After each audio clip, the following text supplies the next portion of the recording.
a lovely day!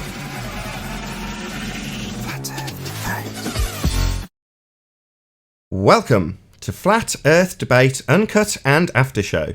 I'm your host Nathan Oakley, and if you are new to this channel, or you've not done so already, then be sure to subscribe and hit the bell notification icon to keep up to date with the Flat Earth Debate. If you'd like to support the channel, there is a super chat that runs alongside each of these shows while they premiere. There's also a PayPal, Patreon and crypto link in the info box below the video. Speaking of Patreon, I'm going to do a quick shout out to all of you who do support me on Patreon. So a massive shout out of thanks to Abraham Mohammed, Adam, Adrian Quintana, Alistair Main, Blue Ridge Ranger, Burn Fat Till My Stomach Is As Flat As the Earth, Chow Yun Cat, Chris I keep getting this wrong, Chris Hillman, thank you very much indeed, Dank, Dave Reckier Gafford, David Robinson, David Wayne Foster, Daz Studio 68, Edwin Johnson, Erwin Jennisons, Felix Hung, Fireball X, God Rockin', Henrik 86, Joshua Balsimo, Kirsten Smith, Liam Nedrick, Life is Short, Maria Neelands, Matt, Missouri Bear, NA Literalist, Nagara, Nathan Thompson, Naibai, Rob H, Skeptic936, Steve ALM, Texas Mike, The Real Gabster, Tina Baker, Unbelievable Productions, and Windrider. So a massive shout out of thanks and appreciation to all of you for supporting me on Patreon. Now there is actually a update video on Patreon currently, so if you are a Patreon, go and check it out. It's the most recent video on the Patreon page. Now we are joined by a couple of people in G+, along with 2 or 3 people in Discord, so I'll raise the mic on them and you can enjoy their dulcet tones while I set up for today's live show. That's the thing with my line of questioning is like, how did you arrive at these positions? That's what I'm asking. When the Bible scripture says a day is as 1,000 years and 1,000 years is as a day, you know he's outside of time. That's not. Wait, that's not what that. How did you get to that from that? If like a day is not a day like it is to you and I, then obviously he's outside of time. Correct? But how do you get from that to his outside of time from that? How do you know that doesn't say that time like goes out of? Because he's the creator. It's the same thing we use over here with the programmer. It's not subject to the game. He's outside of the game. Well, I don't think what the scripture you pointed out to follows. What do you think it's saying then? I'm gonna come on Google Hangouts. Hold on a sec. Where is it?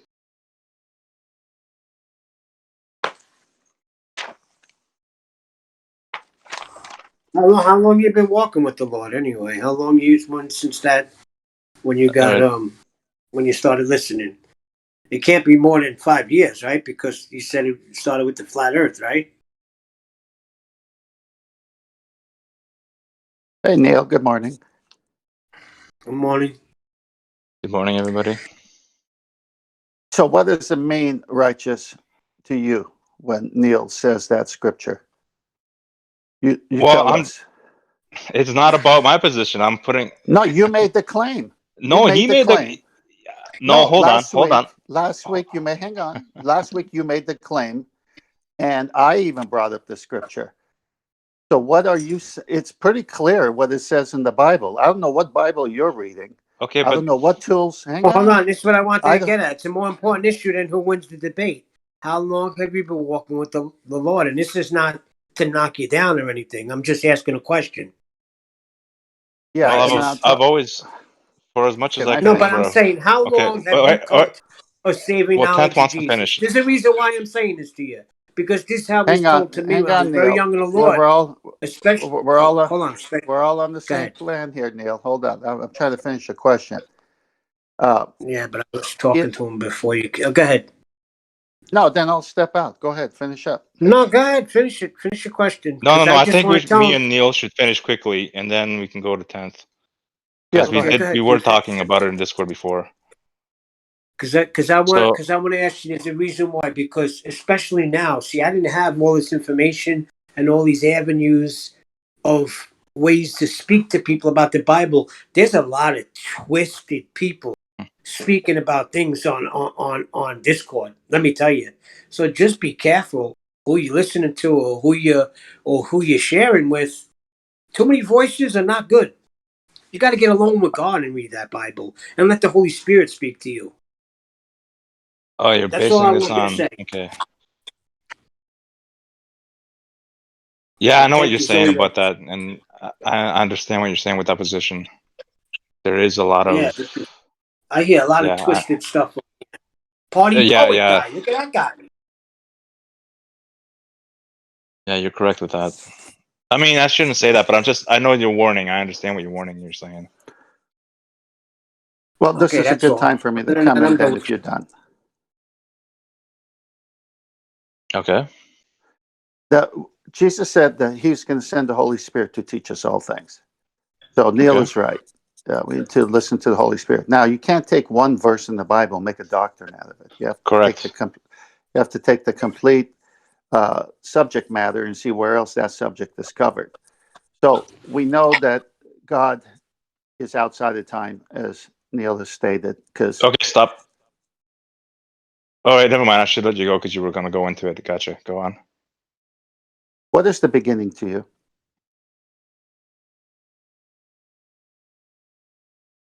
Well, what is it to you? I'm asking. Okay, I'm not going to play this game with you, righteous. All right. I'm done. The I'm done if you're beginning. going to do this. All right. All right. The You did this beginning. last week. You did this All last right. week All when I right. I'll asked you a tell you. simple question. No, first To I want to know me, if you're. to Hang me, on. the Hang beginning would on. be the beginning of creation.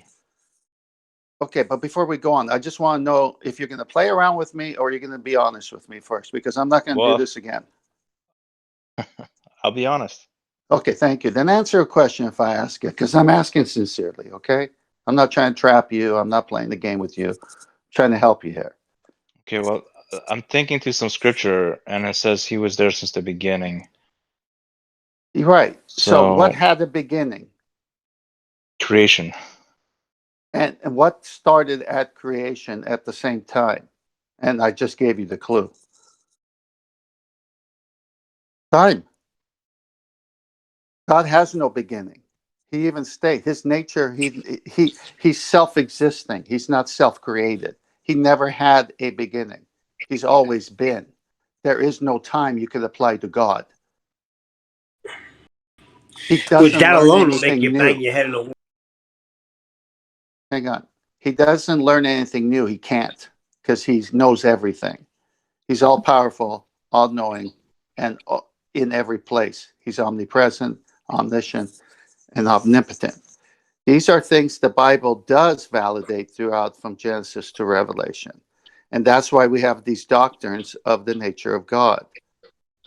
And then you coming on and taking one verse and saying it's this, it's that. If it violates any of those things, then we need to search the scripture and see what else it says. And that's what we're trying to do last weekend and help you here.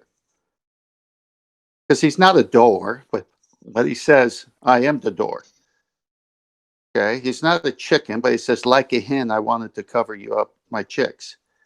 He's using earthly language to describe his feelings towards us. He's using Correct. earthly objects to talk about how to enter into his kingdom like a door. And the cults and the occults have taken the Bible, just like Lucifer in the garden with Adam and Eve, with 50% truth or half truth, half lies, whatever percentage people want to give it. Oh, hath God said, if you eat of the fruit of the tree? So he's challenging God's word, and so he tricks everyone. And this is why we have the word God, so we can't be tricked. So when I meet with a Mormon or a Jehovah's Witness or a Christian Scientist, and they claim to believe the Bible, which they do, by the way, I say, well, which Bible do you believe? Is it this Bible or is it that Bible? Because there's different Bibles out there, and we know who's made them. And when I talk to a Mormon, for example, they believe in more than one God. They believe that they're going to die and become a God, just like God is God above us. Well, that's blasphemy. That's ridiculous. But that's what they believe. And they're really nice people. And they try to keep all the laws, and they go to church, they tithe, they do all these things. On the surface, they look Christian, but they're not. Because when you find out about Joseph Smith and Brigham Young and what they taught, and that Brigham taught that the Holy Spirit came and had sex with Virgin Mary to have Jesus, literal sex, and then later says that it was Adam as a God who came down and had sex with Mary to have Jesus. This is in Brigham Young's writings.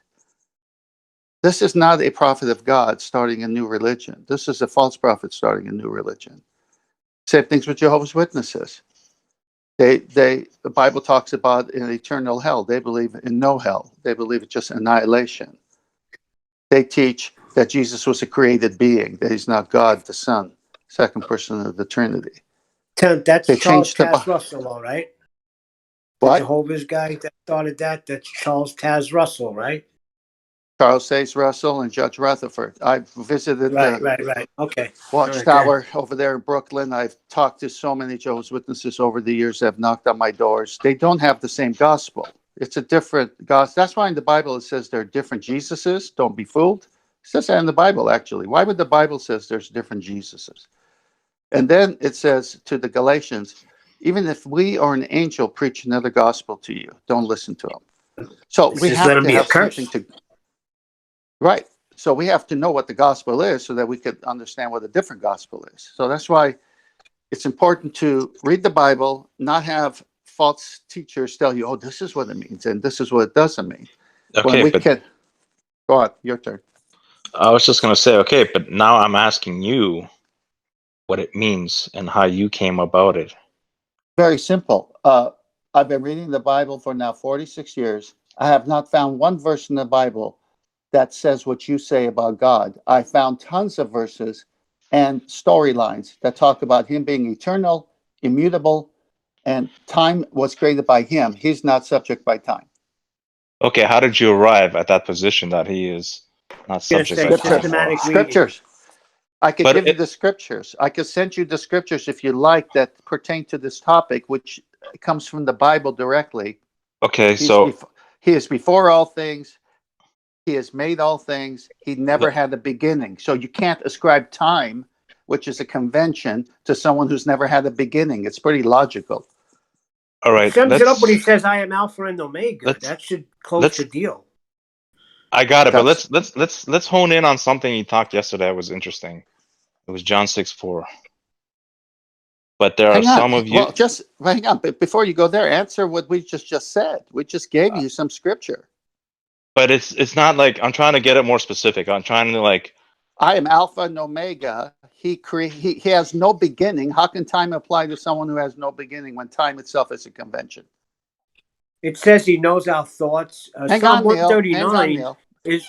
No, Neil, you got the best verse of all, Alpha and Omega. I agree. But I just want the righteous to tell me if time is a convention and God has no beginning, how does time apply to God?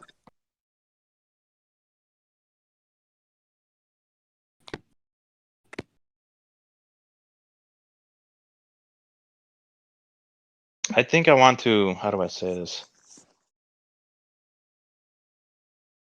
It doesn't. Just say it. It can't. It's impossible. Yeah, but I wanted to bring it on point to what we discussed last time. No, but answer that question first. Concede or don't concede, but answer it. Well, the convention of time is based on the solar cycle, right? On the sun. And fine, but who made the sun? Yes, the Creator made the sun and the stars. Was it there before he made it? No. Okay, so it's a convention, no matter what you base it on. So God is not limited or guided by time. He stands outside of time because he made time. He made everything, and from that we get time. We make the convention because we study how the sun moves. Fine. Can you concede to that? Okay. Okay, so God is outside of time. All right. So when the sun stopped, did time stop? Yes, did time stop? The sun stopped. If you're going to run your time by the sun, and the sun stopped, and you're running your time by the sun, then there was a pause, I suppose. But that's the whole point, is that time is a convention. Well, I don't know what you're looking for. Convention based on the sun. So Joshua and everybody. Right, so they had a longer day. That's all. So time still went on. It's a convention. So can I jump in? Go ahead. Well, I was gonna try to explain my point clearer. Okay, so it was still the same time because the sun didn't move, but those guys were still battling. So they were battling outside of time then? Well, how about this, what Neil said earlier? He's the Alpha and Omega. He's always been. Is time always been? So I'm not talking about time. I'm talking about if... No, but you're saying, here's what you're saying. You're coming from man's viewpoint. You're coming from our viewpoint and saying that But you brought this man's viewpoint in. I did not bring man's viewpoint You in. brought the convention of time in. In contrast to God's nature, not my nature. Okay. I'm trying to answer to his nature, which is no time is part of it because he transcends time. There is no time. He's always been. If you've always been, what time is it?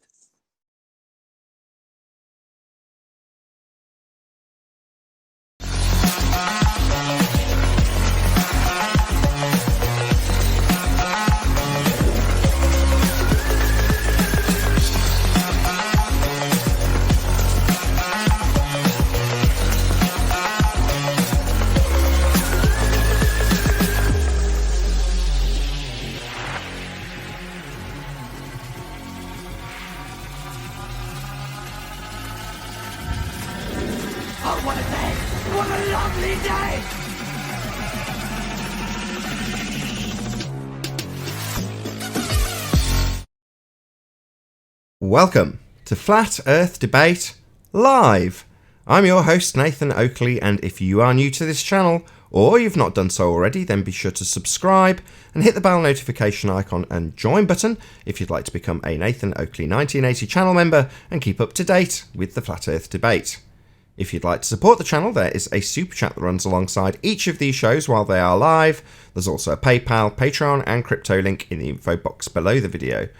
Most importantly, if you'd like to join the discussion, simply mute the page you are currently watching, then click the link in the info box below this video to join the panel and express your views on the nature of Earth. If you do join, please don't swear. If you do, you'll be ejected, and if you are, please don't try to rejoin the stream using stock accounts. You'll be warmly welcome back on the next stream. Please also share the show on social media. Sharing the show obviously increases the live audience, but this in turn increases the chances of a more diverse panel, so please share the show on Facebook and Twitter. We are joined by 10th Man, Righteous Force, Chocolate Sane, Paul Hall, and a whole bunch of people in Discord, so welcome one and all. Good morning, all. Hello, hello. Hello, hello. Good morning. Good morning, good morning. Any signs of a physical geometric sphere edge, formerly known as Earth curve? Not from Burbank Airport.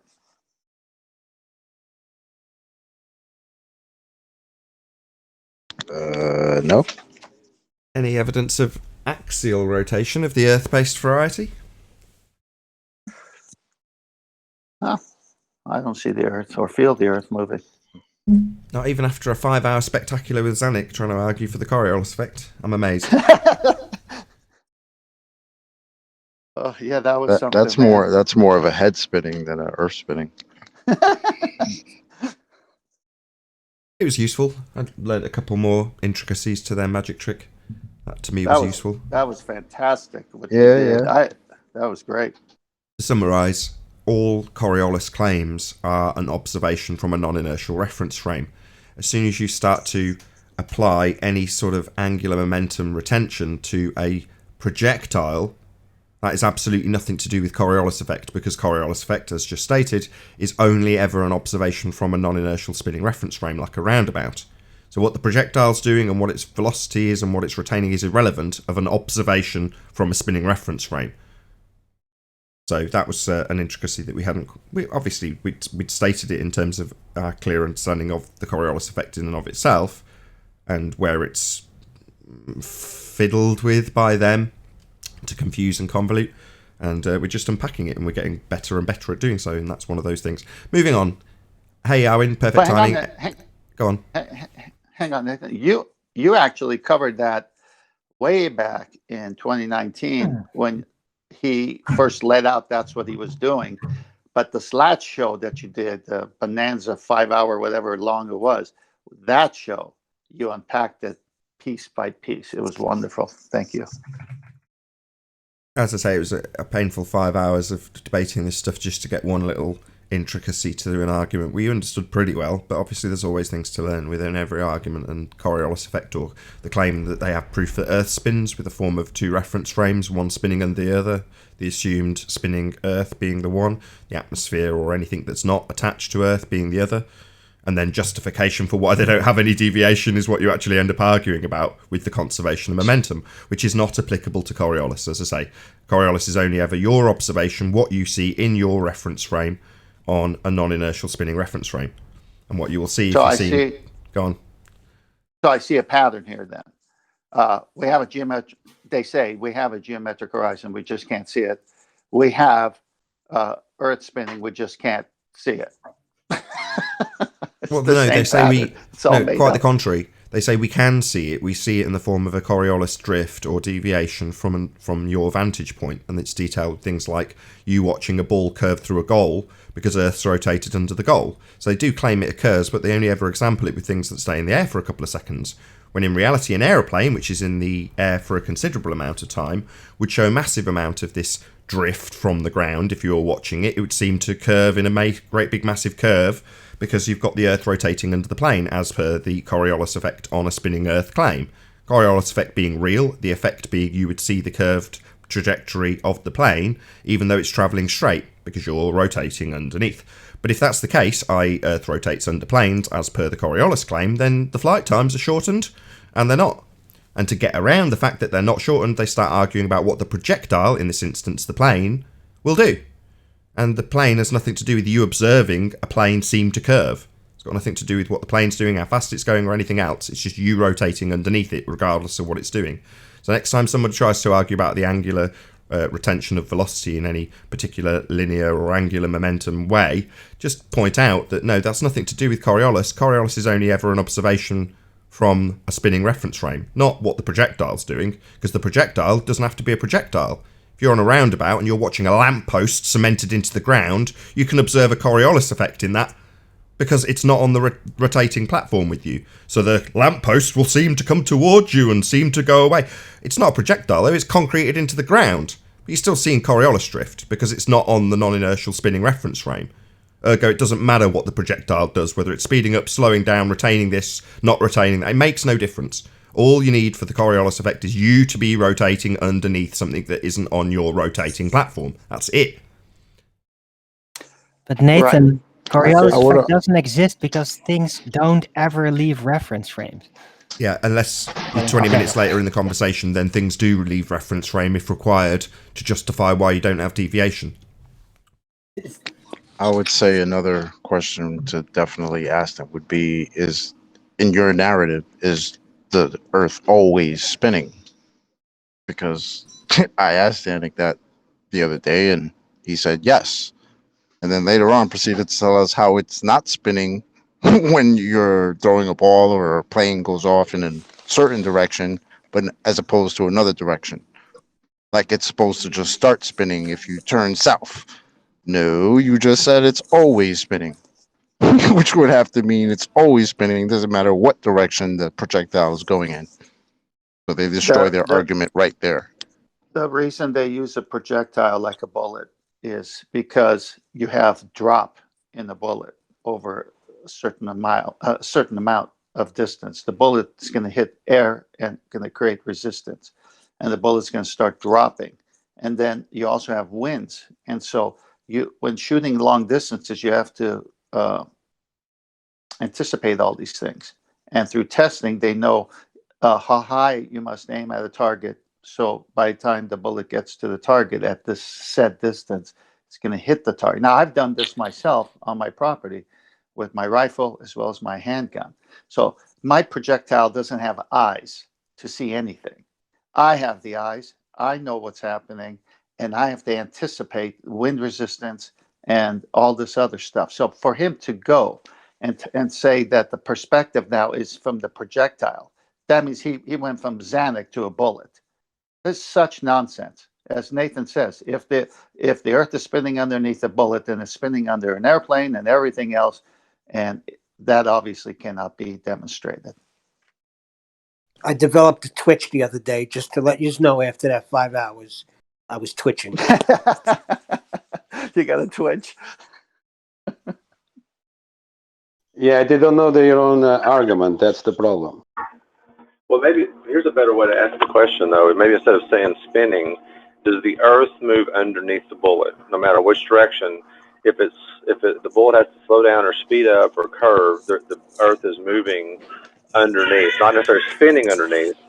But if you say moving underneath, that's a different way of saying it. But what you're essentially asking, Paul, and you're absolutely right, is to get them to concede that what the Coriolis effect actually is, i.e. you're on a roundabout and you're watching a lamppost, i.e. you're looking up at the bulb above the roundabout, but it's not actually attached, it's cemented into the ground.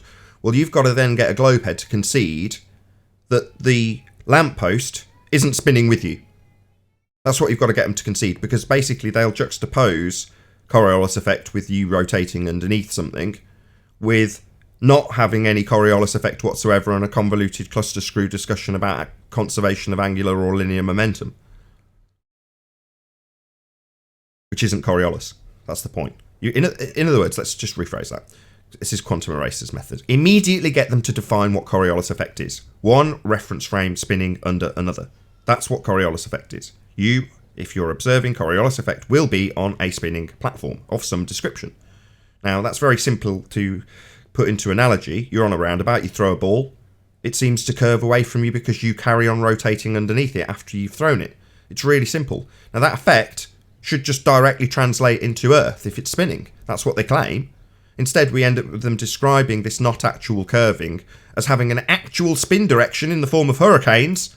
Well, no, Coriolis is a not actual deviation. In other words, the ball seems to curve because you're spinning underneath it. It's actually travelling straight. Hurricanes have got nothing to do with the Coriolis effect, unless you're physically part of the hurricane whirling around and you happen to glance up at an aeroplane and go, oh, look, it looks like it's curving because I'm travelling in a circle in this hurricane. But other than you being actually an observer in a hurricane spinning around, hurricanes have got nothing to do with Coriolis effect. Coriolis effect is merely you looking at a lamppost from a roundabout and watching it seem to come towards you and seem to go away. That's all it is. It's nothing to do with anything actually drifting. The lamppost isn't moving in my example. Well, and also remember the tangential velocity issue is also in play, because the higher altitude you go, the tangential velocity starts to change. So the Earth you'll be starting, in a sense, you'll have to move faster than the Earth is spinning underneath of you to keep up. So No, either way, wrong. as soon as you Stop. leave it, you're done. Stop. No, wrong. You're immediately talking about what the projectile does. Nothing to do with Coriolis effect, Paul. You have to keep up with the... No. Coriolis effect is merely an observation from a spinning platform. What you have to do if you jump off that platform and you become the projectile in your example is nothing to do with Coriolis effect. You don't have to speed up, you don't have to slow down. All you have to do is observe something that's not on your spinning platform. That's it. The observation is Coriolis, not what the projectile's doing. My projectile's not moving, it's a lamppost concreted into the ground, Paul. I don't need anything in any form whatsoever of movement in that second inertial reference frame. And never will I ever have any descriptions of what's happening in that inertial reference frame applicable either. Because what's happening in the inertial reference frame is irrelevant. All that matters is you, as an observer, are rotating underneath it. So if it's directly translatable to a ball Earth, and on a roundabout I throw a ball, it seems to curve. On a ball Earth, you throw a ball, it seems to curve, if it's spinning. It's just that simple. Now, in the form of an aeroplane, that's like a glorified ball. It should be curving from your vantage point. Now, when you start detailing what the plane would need to do, it's irrelevant of Coriolis. Because the projectile, you can't have the plane with a Coriolis meter, coping with the Coriolis deflection, because it's non-existent from the plane. Not in any way relevant, because Coriolis is an observation of it seeming to curve. So as soon as you step outside what you see seem to curve and start detailing what the plane or lamppost is doing, it's not Coriolis anymore. Hey Nathan, hey everybody. Hey Brian. Yeah. And hey Arwin as well. That's right, Nathan. That's right, Nathan. Because they want you to argue within begging the question. So they want to argue that the higher you go, rather than stay on the subject, which is Coriolis. Yeah. Did you say something to me, Nathan?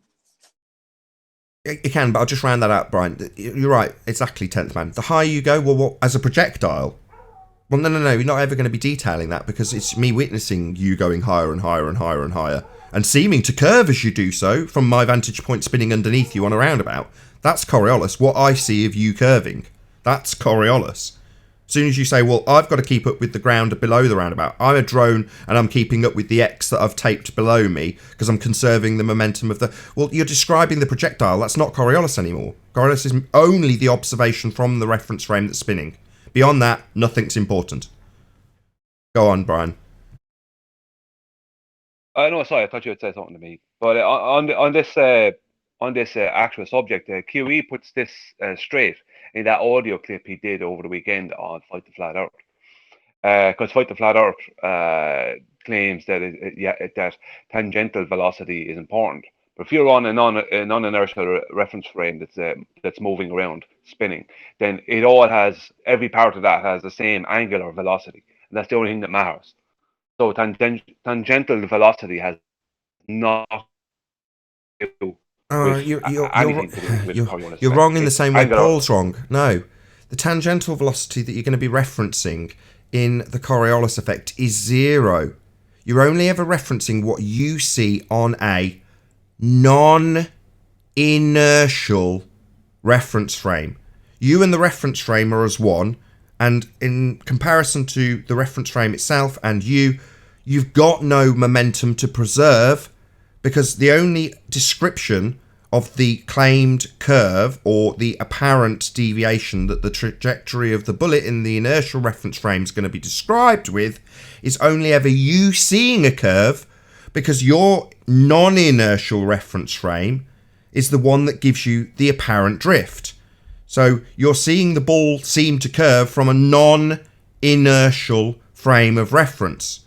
In other words, you and everything around you is one thing, not moving, not with inertia. The inertia is, in Coriolis effect, described in, guess what? The inertial reference frame. And why is it the inertial reference frame? Well, because that's where you're seeing the apparent drift. Apparent, meaning not actual. So in the inertial reference frame, I've got a lamppost. Is it moving? No, it's concreted into the ground. Does it look like it's moving as I turn on the roundabout? Yeah, it looks like it's got inertia. It's only apparently, though. It's not actual drift that it's performing as you see it come towards you. It's concreted into the ground. So therefore, when you're describing the effect of Coriolis, and the effect of Coriolis is a not actual deviation in the inertial reference frame, so the movement, the inertia, the not actual drift is in the frame of reference that you're not a part of, and the reference frame you are a part of is non-inertial. So what are you going to retain if you're going to stay within the confines of describing Coriolis effect? Your non-inertial reference frame's inertia? Well, there isn't any.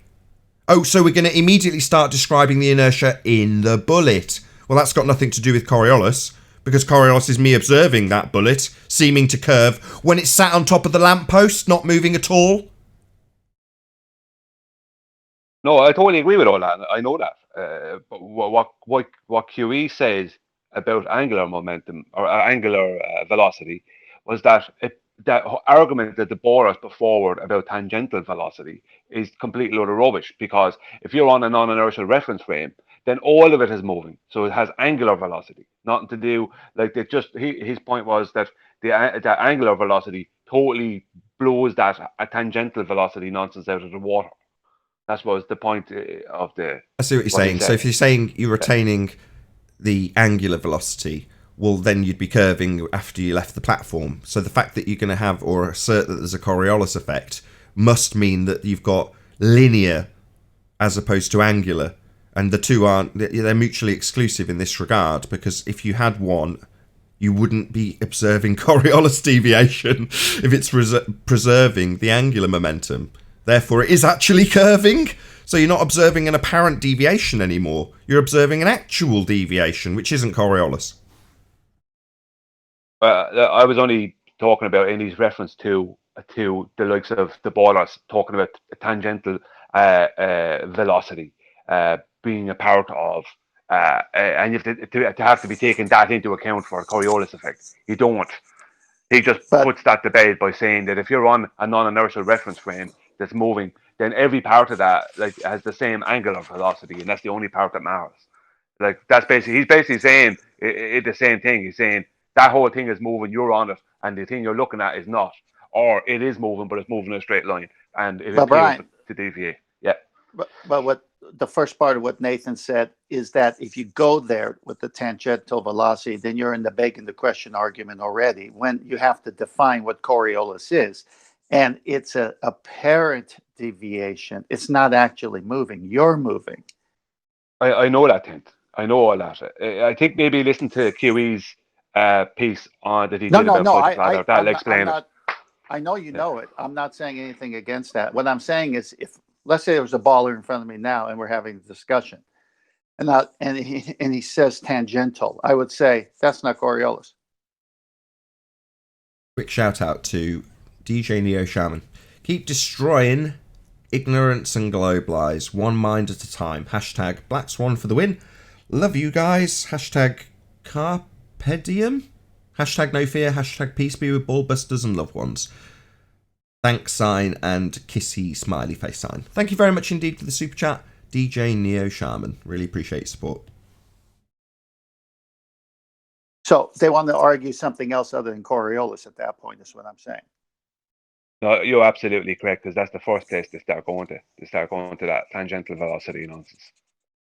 They start like basically you start getting asked for, have you got the mathematics to support blah blah blah. It's like mathematics has nothing to do with a visual effect. It's just an effect.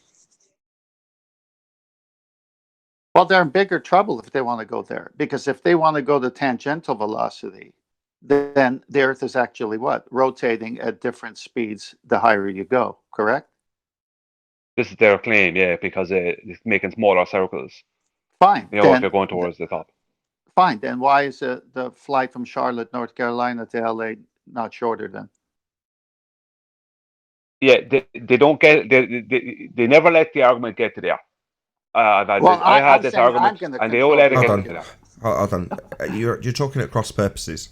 Your 10th man's talking about the deviation as Earth rotates underneath, and Brian's talking about as you raise in elevation, you've got a bigger circumference to traverse. Therefore, it's a first law of thermodynamics violation if you're asserting that you're retaining the angular momentum, because as you increase in altitude, you're going to have to increase in speed to match the velocity of the ground beneath you, because you're travelling in a greater circumference. So that's a first law of thermodynamics violation. I think you're talking at cross purposes, though. Well, there are two different arguments, and that's what I was trying to say. So I think what Brian was saying is that ballers will always have something else to go to, and that's what he was role-playing. And I was saying, well, I wouldn't even let it get there, because tangential speed has nothing to do with Coriolis. Quick shout out to Rakia Life. Says Lake Pontchartrain optics were angry this weekend, my friend. Curved view, but never measured. He had some donuts. So Rakia Life did a Pontchartrain observation, and I think it's, I'm not certain because I didn't question it, but I think it's the bridges in the far distance. But he's got so much refraction they've curled into donuts. It's really quite amusing. Check it out. It's on Rakia Life's channel. Thank you very much for the super chat, Rakia Life. Are we exhausted any evidence of axial rotation? Should we move on? I'll just say thanks for handing my butt to me. Thanks, Nathan. I appreciate it.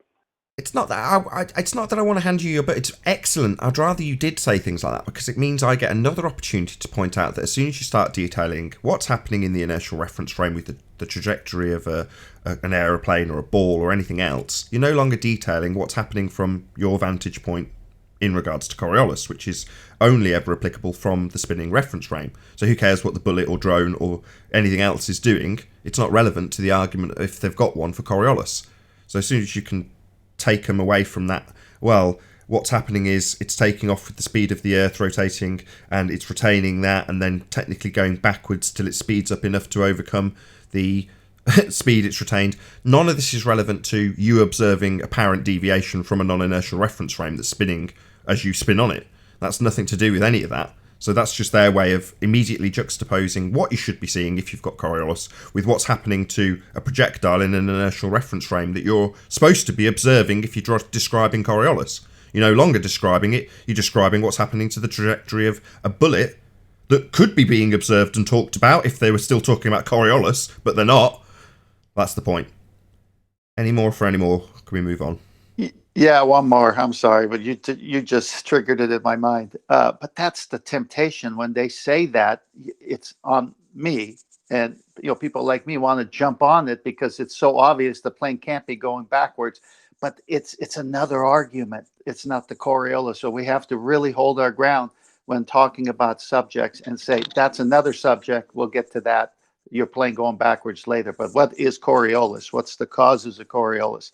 And this is the temptation is when they throw one of those things.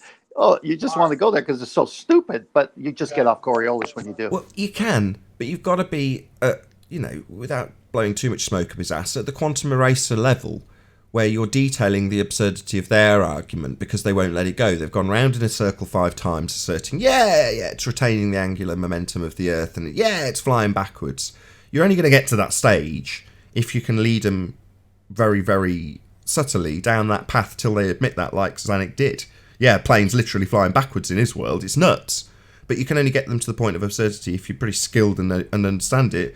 And, to be perfectly honest, even myself, I wouldn't try that, which is why I take the much more, brutal approach and say, no, this is where I'll draw the line with, someone like Paul. It doesn't mean to say that you shouldn't be arguing that way. You do whatever you like. Same with space, right? If someone wants to argue that rockets can't work in space, feel free. My point would be that, well, yeah, you can cut that off at the legs by pointing out that you can't have gas pressure without a container. So therefore, why argue about whether or not rockets will work in a region that doesn't exist? It seems pointless. Even if you win your argument and prove beyond certitude that rockets won't work in a sky vacuum, all you've done is debunked a bit of an element of NASA, as opposed to the entirety of the heliocentric worldview that the sky is a vacuum. So it's just one being more effective. In terms of arguing about what the trajectory based on their argument of a bullet or a plane does in the inertial reference frame. In other words, sod all to do with Coriolis at this point. We're not detailing the observation from the non-inertial reference frame, which is to say we're not describing Coriolis. But if you take them down their own path to the point of absurdity, as Quantum Eraser does, you've got to be acutely aware of where they'll try and use that to their advantage, beg the question, and just use it to say, well, you're already admitting Earth spinning, and that's precisely what Zanuck did. So he said, when he started to use the argument, I stopped him. No, you're not just going to dictate that the plane's moving at 800 miles an hour and it's on the tarmac, not moving. No, you don't get to beg the question. His reason for utilising your incorrect assertion that Earth is turning with the plane moving at 800 miles an hour leaves you with the plane going backwards, which is why he's asserting it. Zanuck will only use that to beg the question. In other words, go through the process of allowing the audience to hear that the ground is moving with the plane moving at 800 miles an hour immediately without any proof whatsoever at the beginning of his argument. So then he can spend 25, 30 minutes, an hour, 5 hours arguing about whatever he likes. He's got the begging the question fallacy in the middle of it, at the beginning of his argument, and to the audience's realisation, all you're doing is arguing about how and why Earth is turning because the begging the question fallacy's been let in. But, that, like I say, it does take perhaps even a bit of teamwork because, like I say, Quantum Eraser wouldn't be capable of then turning around to Zanuck and saying, no, you don't get to say if Earth is spinning, blah, blah, blah, blah, blah. I only get to do that, but I can, as the moderator between those two. I can say, why the hell can you just say Earth is spinning at 800 miles an hour with a plane on the tarmac without any justifiable reason when that's only going to give you a lack of Coriolis effect, the claim proof we spin. Any more for any more. Okay, I will. One more thing. So I go after Paul. Yeah, Paul. Okay, then that begs another question. Brings up another question. How can an observation do anything? It can't. That's why when you're talking about the projectile and what it's retaining, it's irrelevant. Correct, Paul. Very succinctly asked.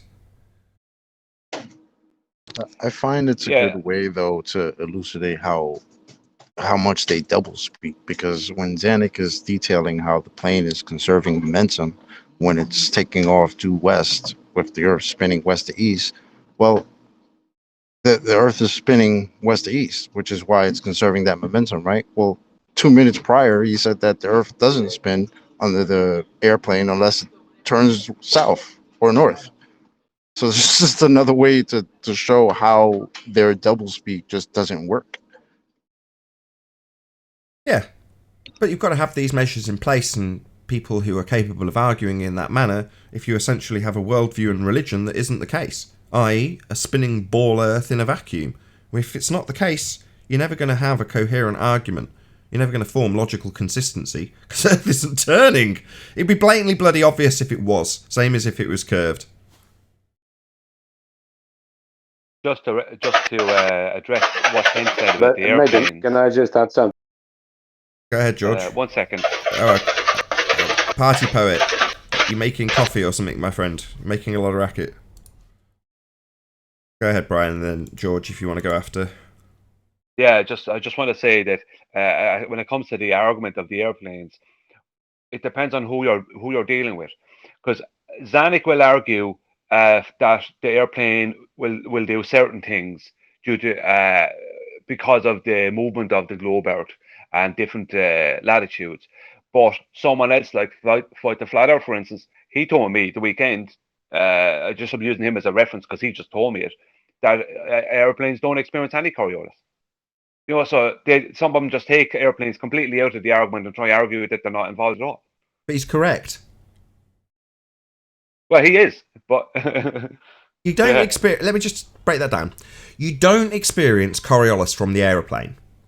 You might go, "Oh, what are you talking about? There's always planes being talked about." No, you from the ground watch a plane that's flying straight.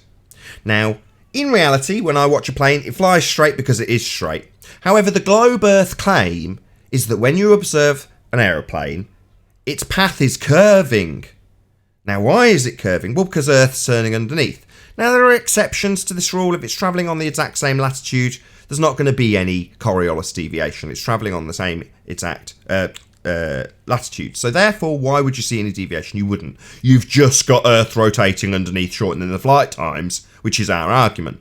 But the point is, if there is going to be any deviation that you see from the ground, it's going to be because the plane is travelling straight, and from your vantage point on the ground, it seems to curve. Now, the plane hasn't got to account for anything. What's he going to account for? Oh, quick, change the Coriolis meter. There's a guy watching us on the ground, and he seems to think we're curving. So quick, let's correct for that. No, they don't have to correct for a damn thing. It's an apparent deflection seen from the ground. So the guy in the plane doesn't know that there's a guy on the ground watching, and from his point of view, it looks like it's curving. Number one, it only looks like it's curving. And number two, the plane hasn't got the slightest clue of anything occurring from the ground. It's not on the ground.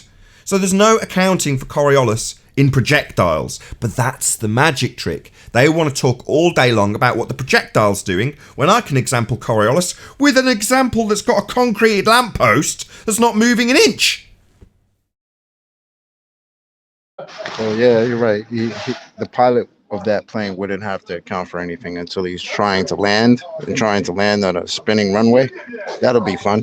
Yeah, precisely. He's only got to worry about the fact the ground's spinning underneath him, not the fact that I might see his plane curving when it's in the air. He hasn't got to worry about that. Yeah, but as Chocolate rightly points out, if the ground's spinning underneath him, he's got a big problem when he comes into land. An enormous problem that wouldn't allow planes to land unless they took massive steps to account for the fact the ground's turning underneath them, which is our point. It would not only shorten flight times, it would make landing incredibly difficult. Well, you would need special approach, paths. Like, oh, you want to land there with the supposed spin, then you got to approach it a little bit more to the side, and this should be all mapped out for every pilot to take. They would have to. Approach. They would only have to have landings east to west and west to east. They can land in the other direction because they have already enough troubles with winds. Right. And also, my point is, what you're identifying is the Coriolis causes. Now, what causes us to see an apparent drift is Earth rotating under a plane. Well, the aircraft's definitely going to have to concern himself with what's giving me that effect. I'm only seeing that effect because Earth's rotating under the plane. So the cause of that effect the plane's going to have to worry about. The fact that it's claimed the Earth's rotating under the plane. Now, no plane's ever having to cope with that. Ever. That's why it debunks the claim we're spinning. But the only thing we're going to ever argue about from this point forward, certainly on this show, is what we will see from a non-inertial spinning reference frame. As soon as someone starts saying, well, it's retaining velocity, what is? The projectile, I don't care. I'm not the projectile. What I observe of something doesn't matter if it's concreted into the ground or moving at 1,000 miles an hour, gaining speed, losing speed, it doesn't matter. Coriolis effect is me from the ground seeing it seem to curve. And if my lamppost seems to curve towards me and curve away from me, I don't have to worry about its retention of angular velocity. It's concreted into the ground. But all they're going to do all day is talk about the projectile. Like Simon Dan the moron. Shows us a guy bouncing up and down, not drifting. Well, all we need to see for Coriolis effect is me watching that and a drift occurring. Not no drift. Not what the guy does. Because the guy and what he does bouncing up and down is nothing to do with Coriolis effect. It's merely what we observe of the guy. Yeah. Well, and technically, they can't argue Coriolis. Technically, if you really think about it, there is, in their paradigm, in the globe paradigm, there is no inertial reference frame. There can't be. Everything's moving. Yeah, they haven't got a second reference frame. Look, they've been arguing from the start on. It's also contradictory.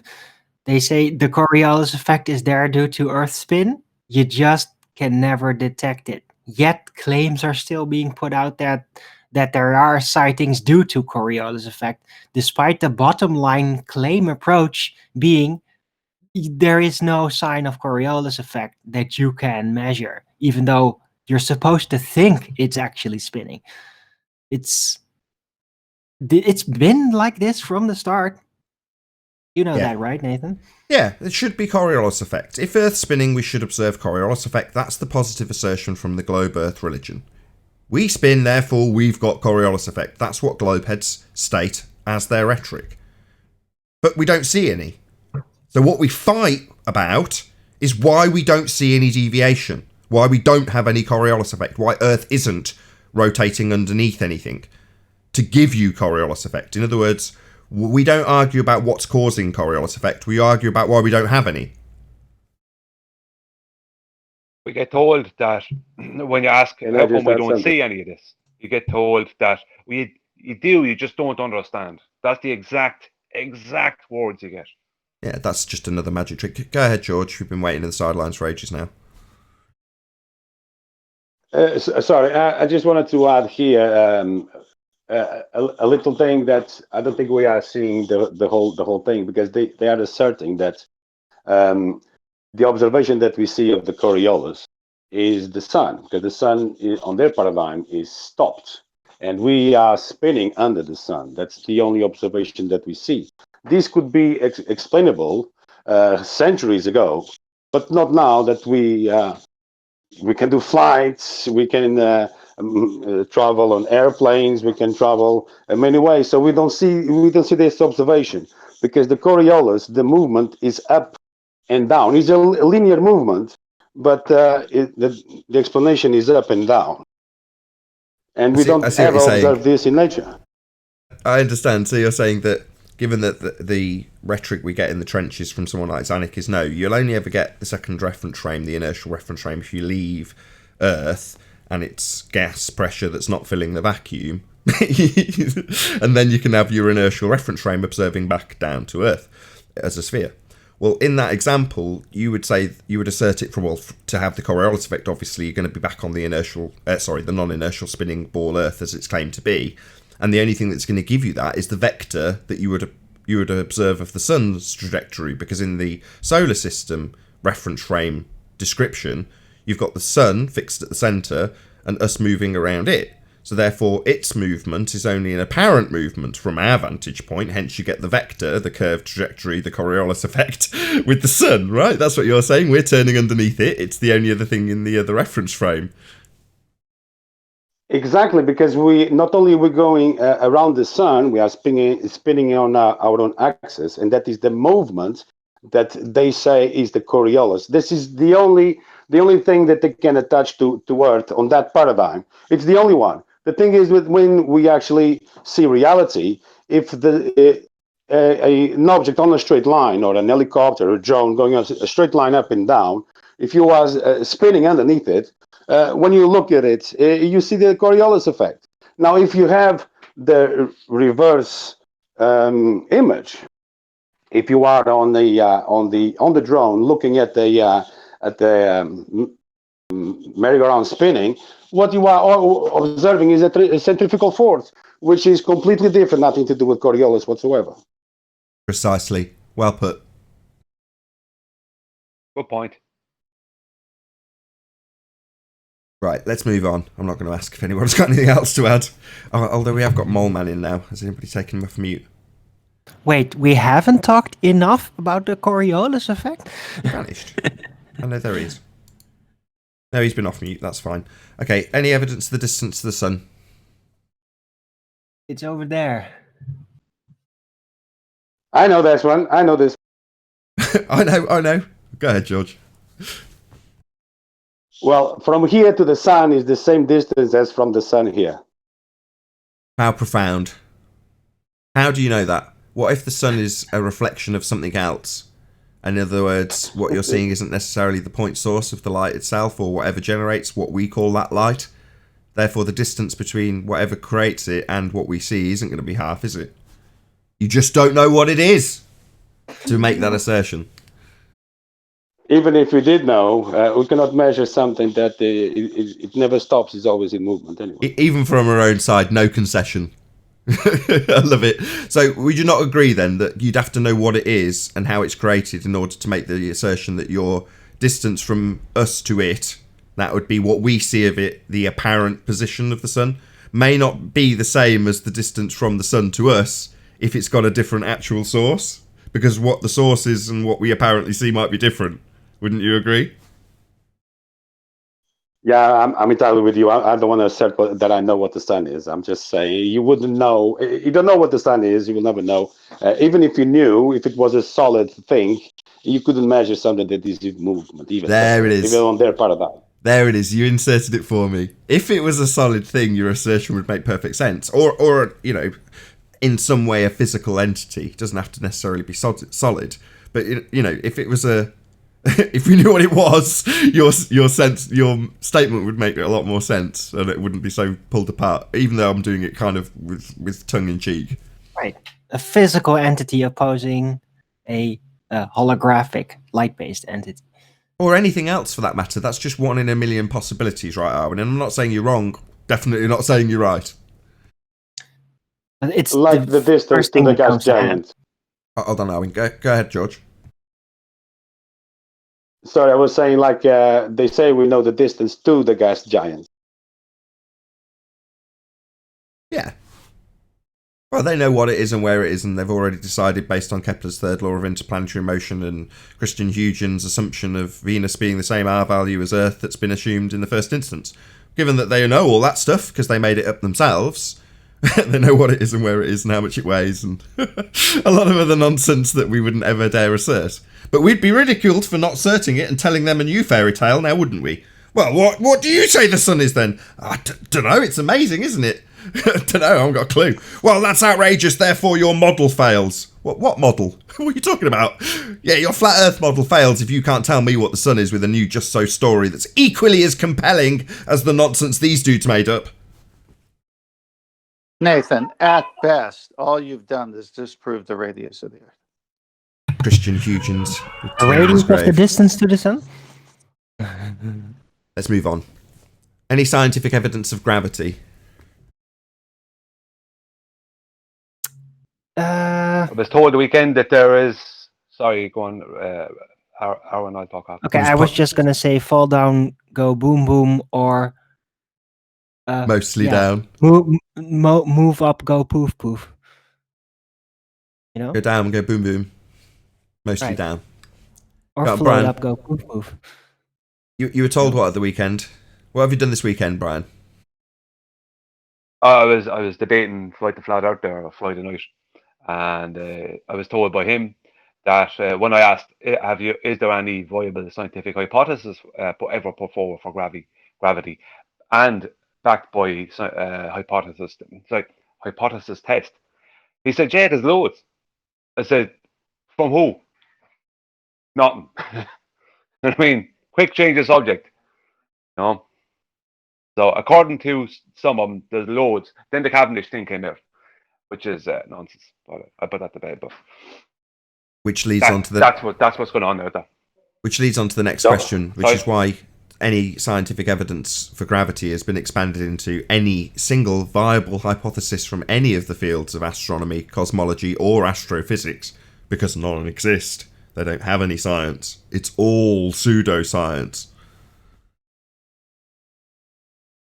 Exactly.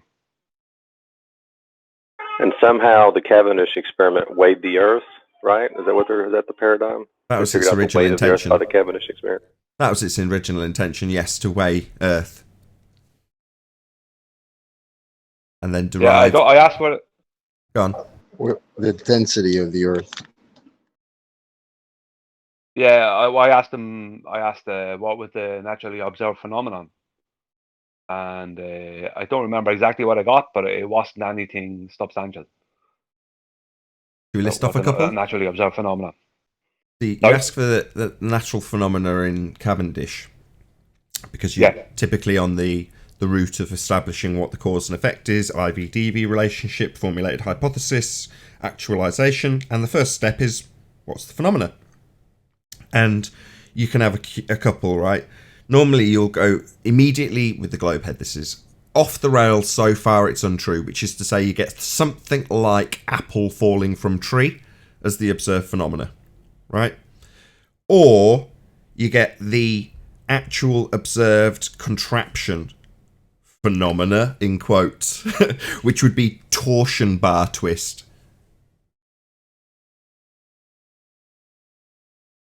Or there's a third. They just beg the question, which is they say gravity. They just say gravity, which you're not observing. It's weird that they would even call it an experiment from the gate, because if he was trying to measure the density of the Earth, that's not an experiment. That's not a cause and effect relationship. That's just measuring the density. That's maths, right? And that's what they What is he doing? Spot on. They haven't got a phenomena. They're doing a bit of maths with a bit of equipment, calling it an experiment, claiming scientific validity when they make up a massive just so story.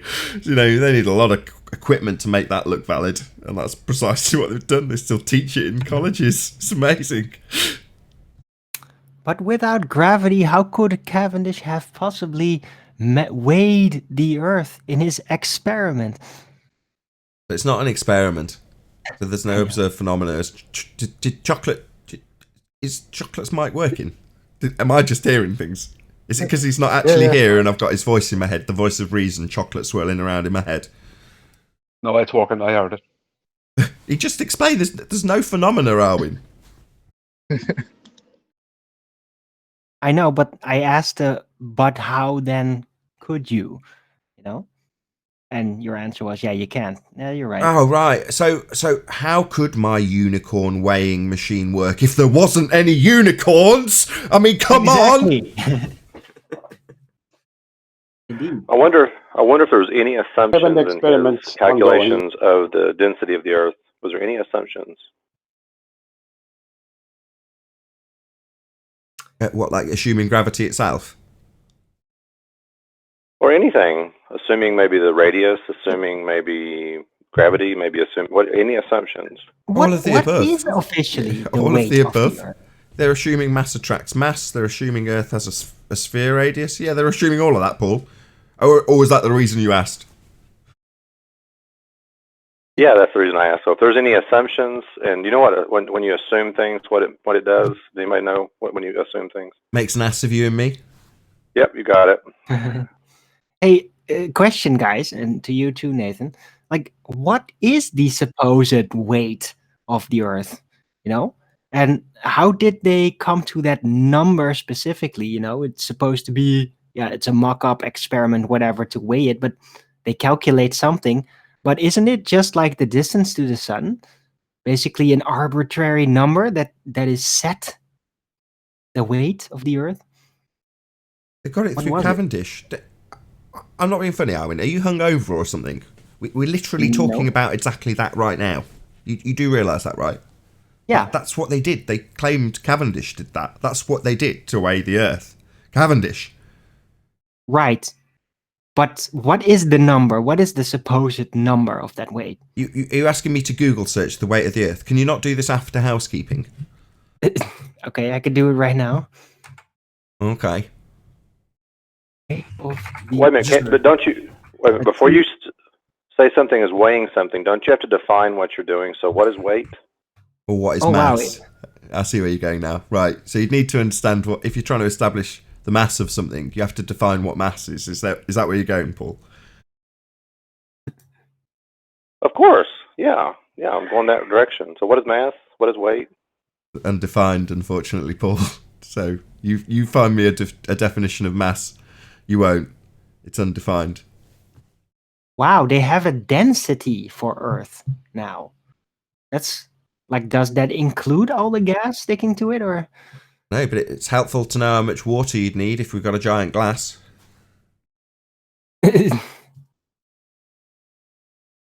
Right.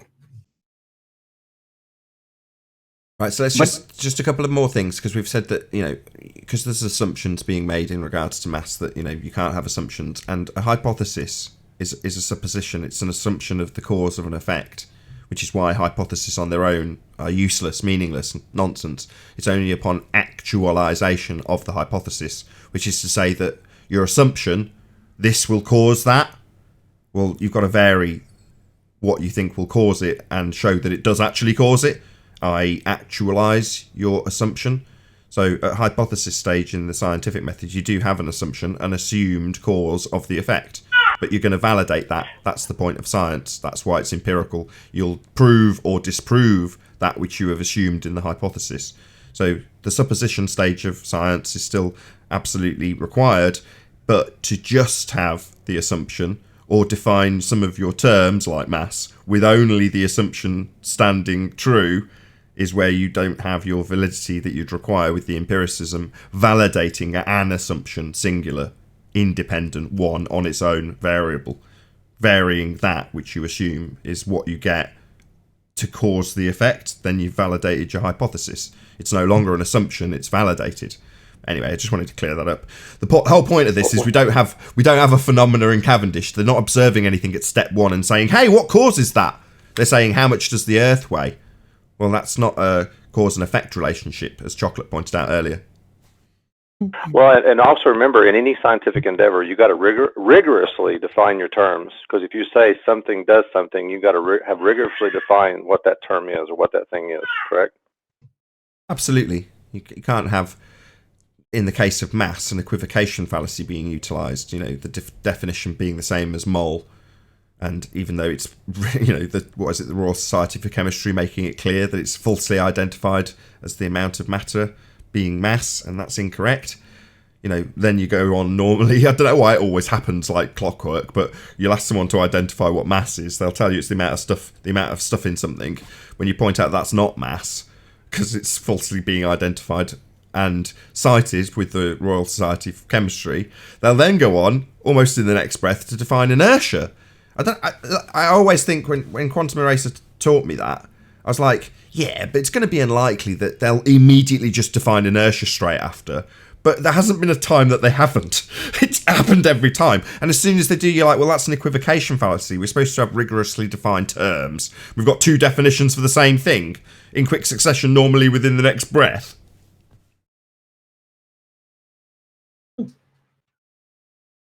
Right, just do a quick super chat shout out. Shout out to Truth in Your Face. He's also got a channel, so subscribe today. Debunking Newton. Apple falls down, then entropy kicks in, is left over at a period of time. The apple becomes gas, which goes up. So Newton's apple goes down and up. Right on. Thank you very much indeed for your super chat. Truth in Your Face.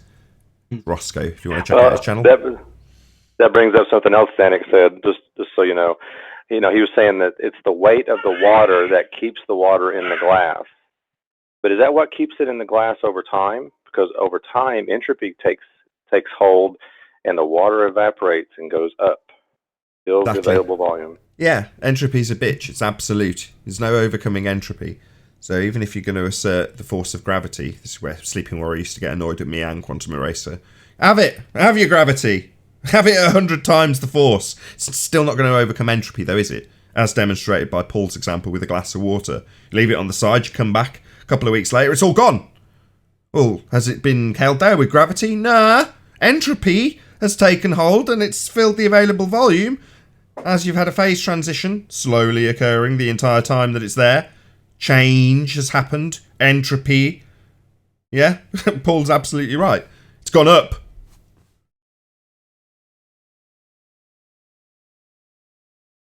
Got a couple more housekeeping questions. See if we can keep him in the hour.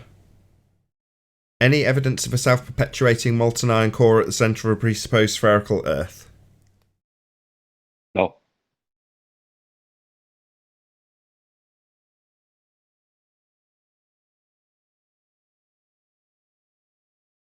No? Is that it? Okay. Sometimes you get a good answer to that. Any evidence of No. Go on, George. Go on. I always hold out hope for this question. No, not at all. We're actually studying that subject at the moment with my kids, and it's funny, but yeah, we need to keep within the paradigm, unfortunately.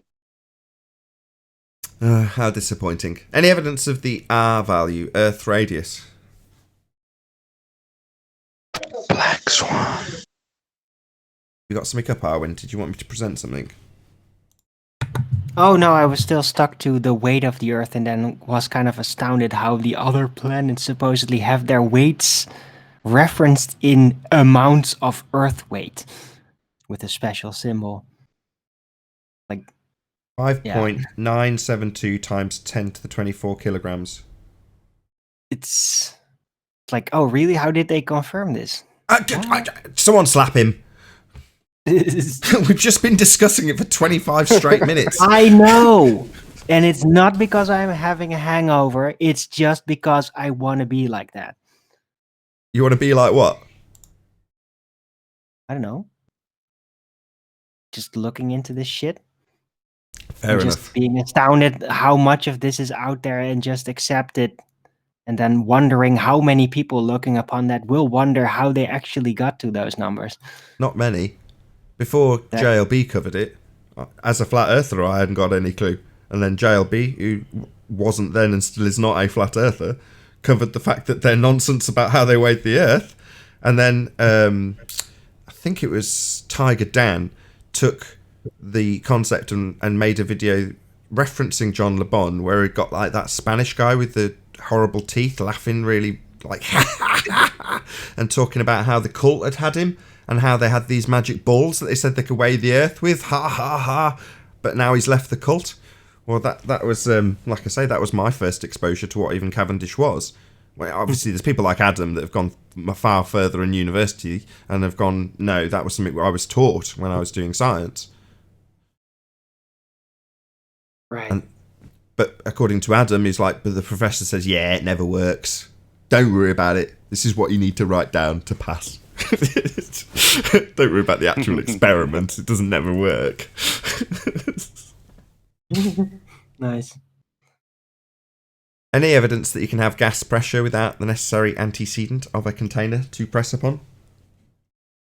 The gradient. Reg Reddick has a video. Oh, too many answers. I believe there's evidence for gas pressure without containment. May we have this conversation? Hey, we are having this conversation. Okay, well, here goes. Just a couple of days ago, we spoke about a phase transition in water and how the water evaporates, goes up to the clouds and collects and drops back down. But at the same time, if we take what's going on with Alexa over there? I don't know. Alexa's trying to debate. My bad. Nobody said nothing to Alexa, and she just jumped in and started talking. I get it sometimes. I'll be full on in, rah rah, and then suddenly Siri will pipe up. Anyway, feel free. You got about 30 seconds left. Alexa, what's the evidence? Let's just shut up. You got about 30 seconds left before I round out the live show. Go ahead. All right.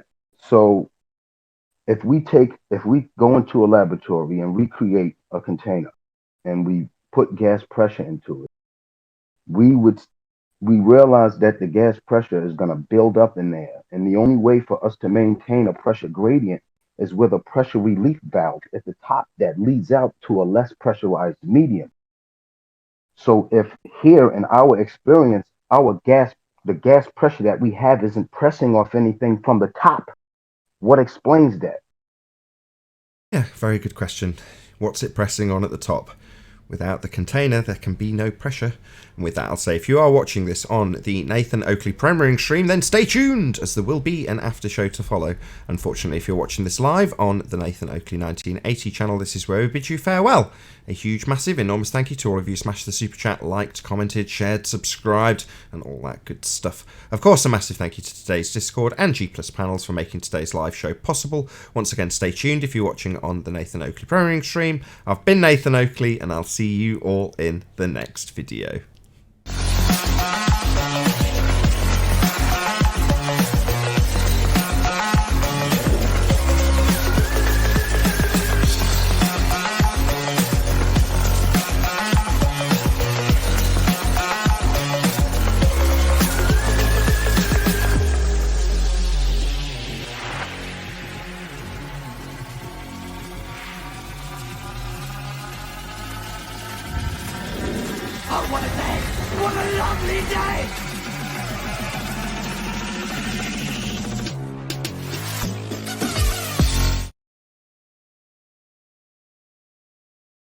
So when they start talking about even when they start talking about the hydrological cycle, you can't have liquid water without pressure. And every vacuum chamber that you put water in, when you evacuate the air, what happens to the water? It boils away. So you got to have pressure to have liquid water. So even a hydrological cycle, you need pressure. Exactly, Paul. Resistance.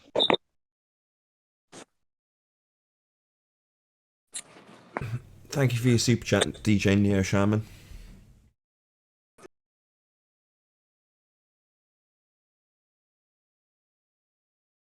Basically, Paul, what you're saying is we couldn't have water if we didn't have the amount of pressure we have at ground level. You couldn't have liquid. Oh, sorry, you couldn't have liquid water or ice without pressure. Yeah. And without the container, there can be no pressure. Pressure for ice. So I was going to say, walls of a container. I like shows like that. Housekeeping takes the entire hour, so it's like a staggered explanation, although we didn't cover any Black Swan. Like, curvature was like, nope. Moving on. I have something on the Black Swan. Oh, you made my day. Go ahead. I talked to QE a little bit about it, the refracted horizon claim. When you're looking at something that's refracted, the light to it has changed angles. Does everybody agree on that? Yeah, deviated from straight, correct. Well, when we use theodolites to look at the horizon, we get an angle to it. Does anybody disagree with that? Nope. So how can the angle change and the angle not change simultaneously? Correct. If you're going to be drawing a tangent to what's claimed to be a physical geometric sphere-edge horizon to perform geometry, you will require a straight line. If the line is refracted between you and what is claimed to be a physical sphere-edge horizon, formerly known as Earth curve, then you can't, because you haven't. In other words, if the line is bent, it's not straight. Simple. You can't do geometry. And in your question is the unravelling of the globe model. It's geometric. And they haven't got a straight line for a tangent. Something that is absolutely necessitated if you're doing geometry. But come on, Nathan. I'm going to play Ed, because Ed was saying, was it last week, that I know the refractive index, so I can actually technically take that curved line and straighten it, because I know the refractive index. That's what it is. You just don't know. No, that goes to my claim. That goes to my claim, because if the horizon is changing angles, the horizon must visually change angles, not just mathematically. That's correct. The apparent position, because every horizon is apparent, will move. That's correct. Therefore, if you're claiming it's physical and you're drawing an angle to it, then you can't. Correct.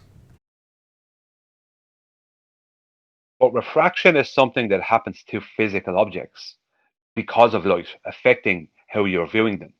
But the horizon is a visual effect. It's not a physical object. There's nothing physical about the horizon. So it's impossible for it to refract because it's not physical. Precisely. And in your concise words is the unraveling of the heliocentric model. Because by nature, the horizon is very obviously not physical. I don't think anybody would disagree with that. We're detailing how it moves and changes position. It's obviously not a physical location. Yeah, it is in their sphere model. It's marked with an X, labelled horizon. They're doing geometry to it. It's based on the R value. It is a physical sphere edge horizon, formerly known as Earth curve, that blocks buildings and boats go over. Now, obviously, we don't have a physical horizon. That's why it's the end of the globe model, because that's what's required to do geometry. Well, in some ways, remember, they used to try to assert it, because at some point, Zanning had me asking him, can I get an address to the horizon? Can I get a P.O. box? Is there a way I can get there? And he was basically telling me, yeah, pretty much, you can get there. Like, How do it's you not get an apparent position. Go ahead, How do you get an angle on a curved line? Can somebody please walk me through that?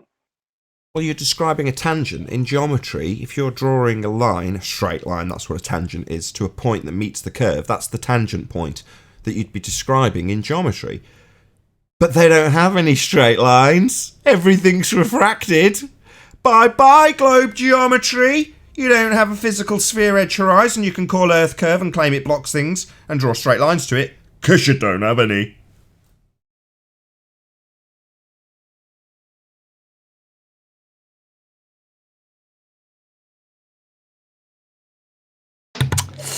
Black Swan. Yeah.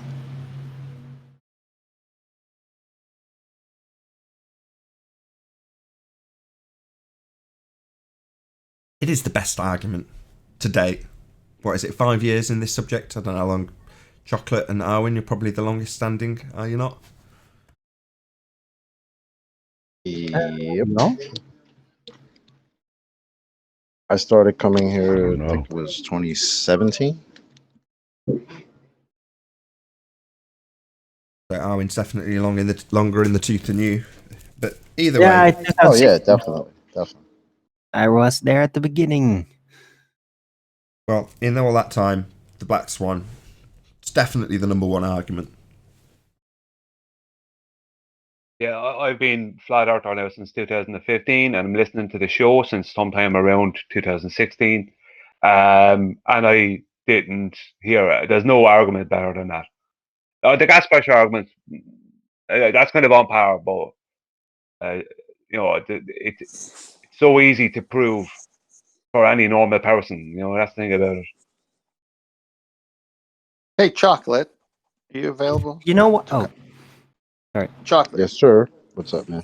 I don't frequent the other shows as much as I know you do. Has anyone grabbed the Black Swan argument the way Nathan Show has, and or any other flat Earth stations, or are they as hot as we are on it, or how are they treating it? Yeah, well, on 24/7 QE does. Flat Earth Discord, yeah, definitely. A lot of the guys over there have taken this argument, have destroyed the Yeah, a lot of filter. them do. That's true. Yeah, man. Is Chemo still here? Chemo's got the right end of the stick immediately, and he's like, surely everyone gets this by now. He's only naive about how other people don't get it, because he's well on top of it. I quite frequently, Spurs Chemo puts out Under No Pressure, his show's called, and he puts out clips all the time of him absolutely obliterating. I love them. He annihilates people, and he's good at leading people as well, and he's so... I don't know if coy is the right word as he does it. I think it is the right word. He leads them in a way that they're totally oblivious to what Spurs is doing. He eggs them on a little bit. Yeah. Yeah. It's just great. I like Spurs doing it. I like watching him use the Black Swan. But I've certainly seen others do it. There's plenty of people out there using this argument. they're still arguing that there's refraction on the crane arms of the platforms in hoses, and that's since the weekend. I heard it. They're still arguing. It's like they're not getting this. Just a few more months before they understand the actual argument. Don't worry. Yeah, that's the platforms. We're talking about the horizon. That's just some thermal occurrences because the heat and I mean that's normal. 10th man, just tell me. I'll just make a statement, and when I finish making the statement, tell me how many times I mention oil rigs or anything of that sort of nature. If the Earth is a sphere with a radius of 3959 miles, then every distance to horizon measurement must be no more than 1.2 times the square root of the observer's height in feet. That's the argument. How many oil cranes were mentioned in that argument? None.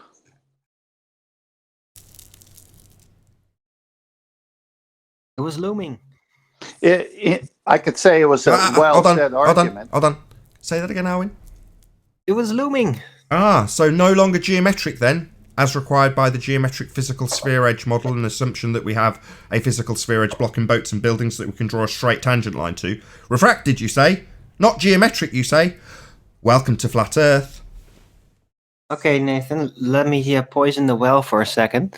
What if the apparent horizon that we see is not really a horizon, it just is an apparent horizon? Number one, all and horizons it's actually looming Number as one, part of all the objects. It just seems to be like a horizon.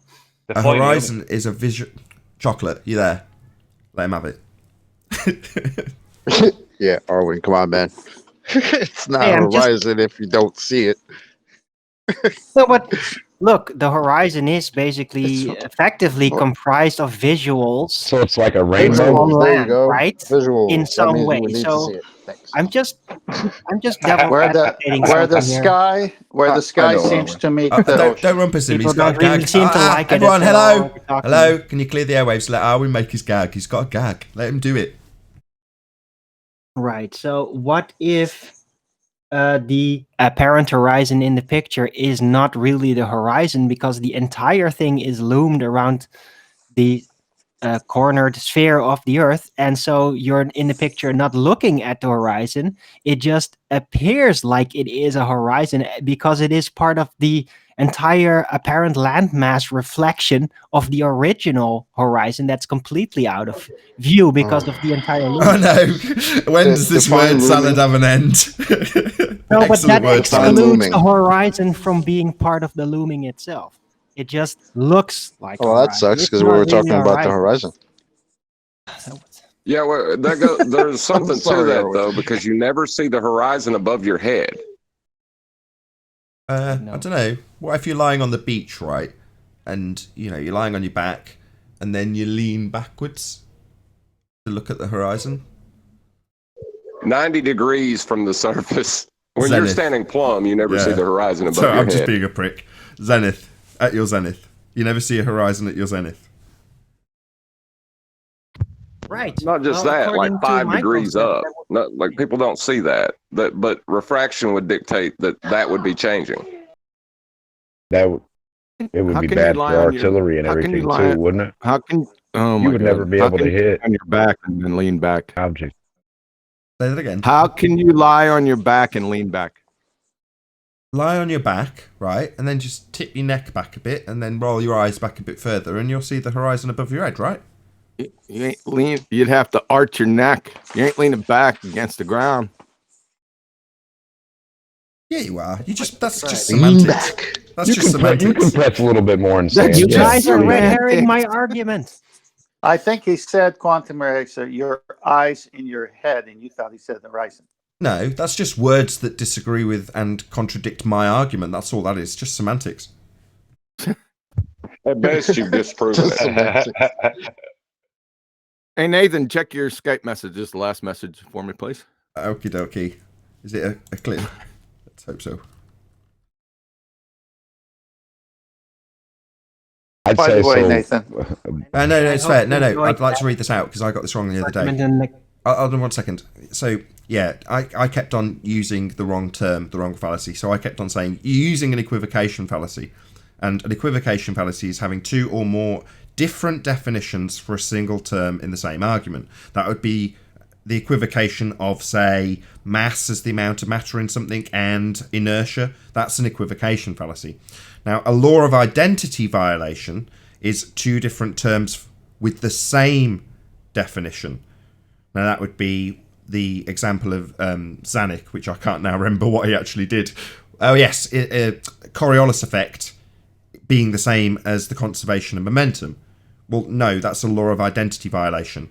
It can't be, one thing cannot be both the conservation of momentum and Coriolis effect. So I kept on calling it an equivocation fallacy. It's actually a law of identity violation. Thank you for dropping that in the chat. Really appreciate it.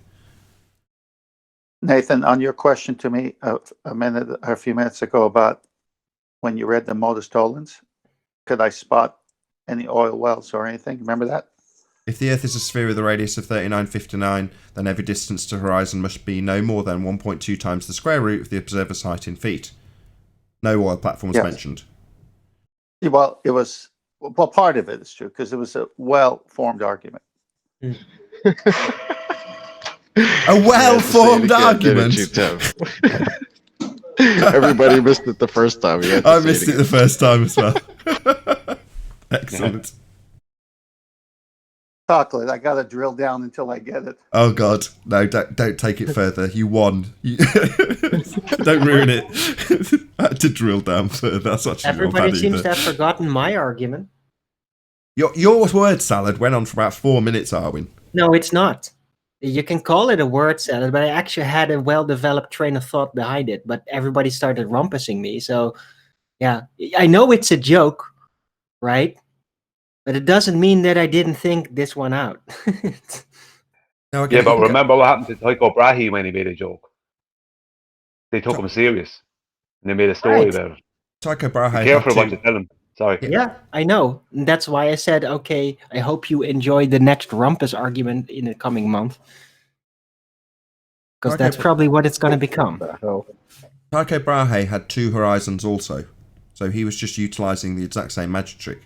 What you called the sensible or true or astronomical horizon, 90 degrees from your zenith, is an imaginary location that they just draw a line out to. Well, they're calling that a horizon. And then what do you know? What you take into account when you're using a theodolite to account for dip is what they're actually measuring. So their horizon dip measurement is utilising an apparent location, which is the horizon we see, or is claimed to have been seen by Al-Biruni up his mountain, and comparing it to his 90 degrees from his zenith. That's all he's doing. He's creating another horizon to derive a geometric horizon from that horizon. Then the derived horizon, utilising his 90 degree zenith and his dip value, gives you what ends up being the R-based value that gives you your geometric horizon that then doesn't exist from then on in. It becomes an imaginary horizon, one that doesn't exist beyond the model, and then the horizon we see is the apparent horizon when you're arguing at trench level, but specifically defined in all of the textbooks as a geometric horizon. In other words, it doesn't go beyond Al-Biruni's assertion that the horizon he saw was a physical sphere edge. That's the rhetoric. That's their religion. They've taken it one step further here in the trenches to say, no, it's a refracted horizon. We derive the geometric horizon from that. It's a third step. Well, no, that's just an invented step they've created here at trench level. Right, and I've kind of tried to improve upon that trench level by saying, no, it's not a horizon. It just looks like a horizon, but it's all part of an image of actual physical things being loomed up in a giant amount. And yeah, the preponderance of all that together makes it seem like you're looking at a horizon, but it's not. That is their argument. That is their rebuttal. No, but they still call it a horizon. All you've done is paraphrase their actual rebuttal, Arwin. Be a horizon. Just paraphrase their actual rebuttal. Arwin, I've been saying that. It's not a horizon if you don't see it. But that contradicts They've the been telling refraction us claim. they don't see the geometric horizon. It's impossible to see because we have an atmosphere. No, I was talking about the apparent horizon, the one you see in visuals. Yeah, that's horizon. what I'm saying. That one is not a real horizon. You have to define looming. You're using looming out of. What the hell is looming? visually displaying objects, not horizons. Oh, that's a problem then, right? For the horizon. Visual displaying objects. No, you're not listening. I know you're all I responding listened. to what I get callers it. have been saying. Arwin, let me summarize. I don't want. Arwin, I get it. It's not what I'm saying. Oh God, he's doing a proper rumpus number on us. No, Yeah, I get everybody's what you're saying. rumpusing me as I try to carefully Jesus, explain Arwin, what I'm hello. trying to explain. Just because you're taking the globe head stance doesn't mean you have to rumpus us. Fine. Oh. Yeah, we get it. You're saying no. What we're seeing isn't the physicality of what is in existence. It's something that's projected up. That's the actual rebuttal they give us, but that leaves them in a position where, number one, there's a second horizon you're asserting that we don't see, therefore it's not a horizon, you've just ignored chocolate about 4 times. And secondly, you don't have a straight line anymore, you're saying. It's a bent line to the horizon. So what, no geometry? So you're screwed on 2 counts. It is actually just a rendition of their crap rebuttal, Arwin. Not necessarily. I'm not saying you don't see the real physical actual They've horizon. got to him. It's It's all pretty over. much as part of the whole display. It's just not recognizable. And it's not loomed. No, the horizon isn't loomed. What's looming? In that conceptualization. That's what I'm saying. There is no horizon being For the loomed. 10th time, what is looming? Looming is a form of visual displacement, as it were, of sight. Of No, it's physical not. things. No, it's not. No, it's not. Really? It's not? The appearance of an object that should be below the horizon, above it. No, that's wrong also. That's wrong too. That's their definition, Let but me that's try. wrong too. I'm looking for the actual definition. Oh, your hold on. definition? No. The actual definition. Yeah, I guess it's my definition. Yes. It's a mirage of the sky to create a false horizon below the horizon, creating the impression of objects on the horizon to be floating, when in reality it's just a mirage of the sky, creating a second false horizon. Yep. Yeah, but aren't we using their nonsense to destroy them? No, not yet. Hold I'm on. still working on you Hold on, guys. Owen. Yes. At that point, you wouldn't use this argument. You're right. What you'd do is you'd say, hold on, looming, what an actual effect of refraction. No. Your refraction's terrestrial refraction. Yep. Well, then you bust out the dip actual angle definition. doesn't change, so the point is moot. Then you bust out the actual, in reality, definition of looming, what it actually is. Right. Well, at I this have it point, on I'm not screen. going by their machinations at all. I'm really going from ground up scratch, trying to redo it and bypassing all of that machination nonsense that they let slip in, turning the whole thing into a double speak soup. I'm trying to actually reconstruct something in a somewhat apparent way that seems a little bit more logical. Well, go ahead and draw it for us. Sure. Do it for Why not? tomorrow. Go ahead and draw it because it's hard could do to that. visualize what you're in words. So draw it, right? Right.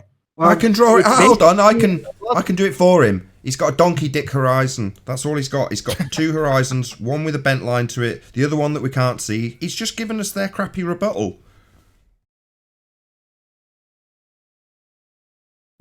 Did anybody see the demonstration Al K tried to use to prove his crap? LK, what a fucking retard, man. That dude, he couldn't tie his shoes. His slobber nurses.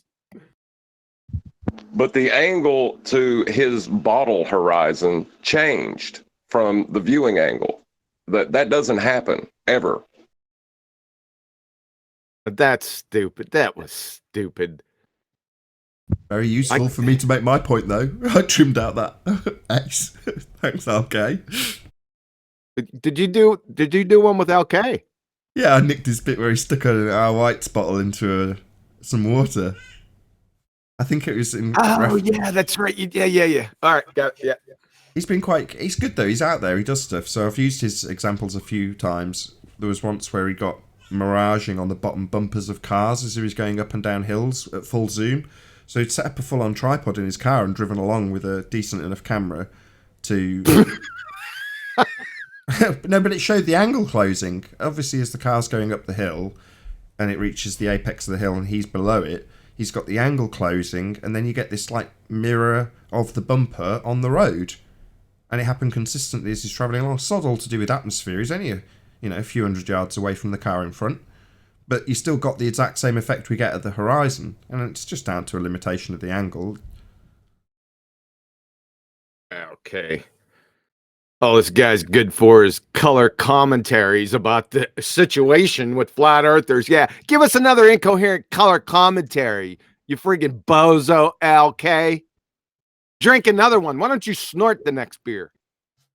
Yeah, but what I was saying about his, incoherent piehole crap is that the angle to the horizon on the bottle changed. It doesn't change in real life to our horizon. It does. Yeah, it does. Depends on the weather. Yeah. No. Does the horizon appear 5 degrees up or down from its previous position? I don't know about qualifying in degrees, but yeah. Not up. This one is beyond. See, you got to get the different definitions. Define above and then define beyond. Right? It's higher, if you take a two-dimensional picture of it, it's higher in frame. It'll appear higher. It's not higher. It just appears. Or lower. I qualified it. In the two-dimensional picture that you observe, if you were to compare them, one would be higher in frame than the other.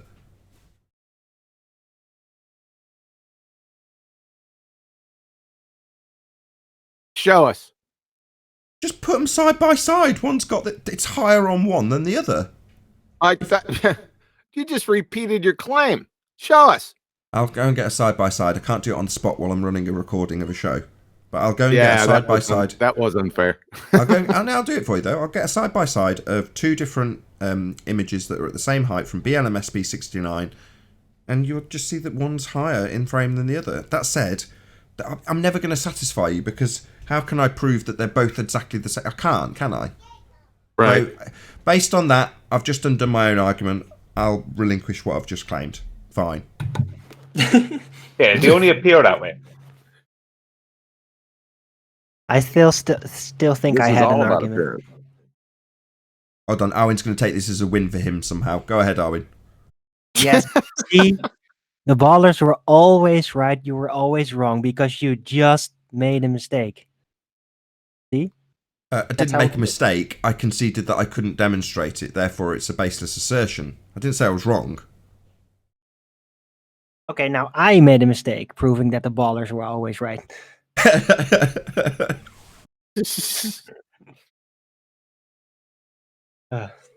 Where's Rumpus when you need him?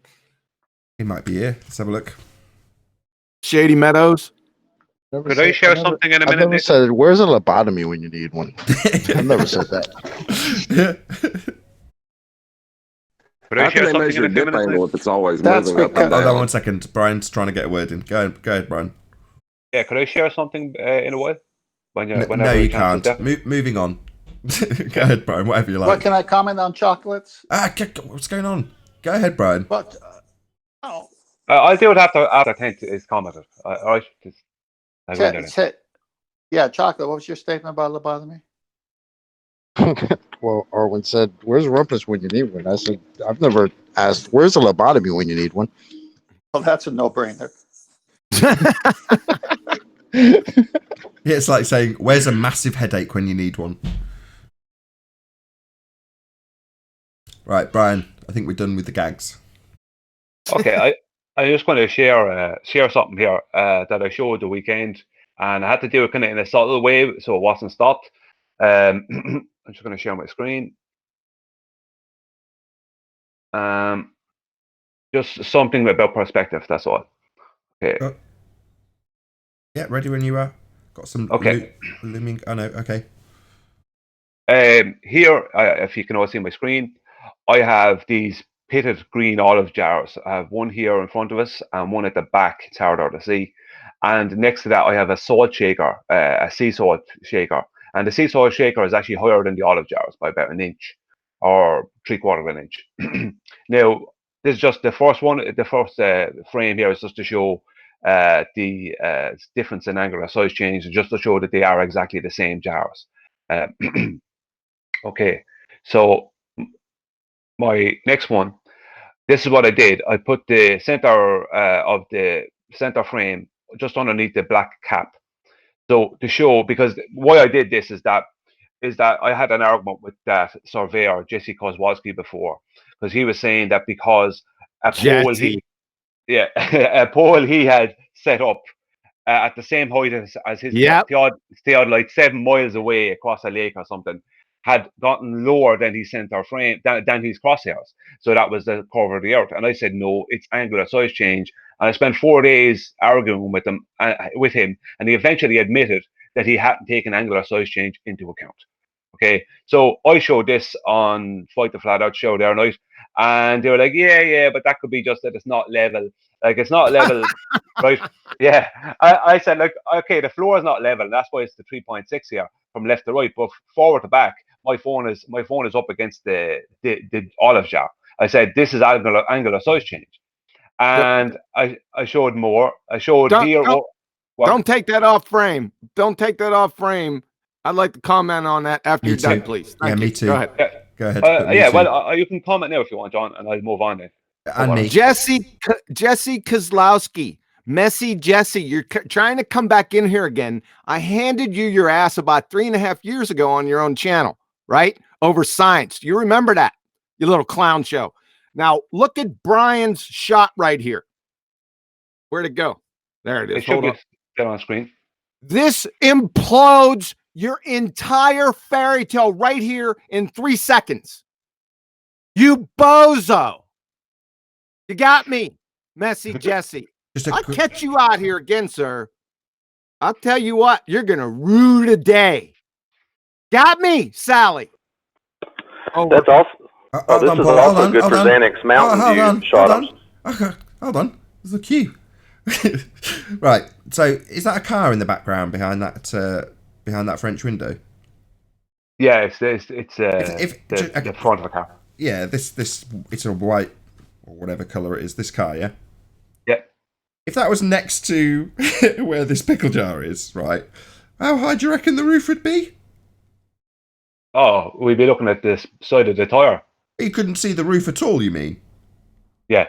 So, as you move the car away, the roof's getting closer and closer to this center point. Isn't that amazing? Yeah. And the lamp out there, that's about 25 foot up. At the back window. But hold on. No. Can't possibly be. It's lower than the frame of the door.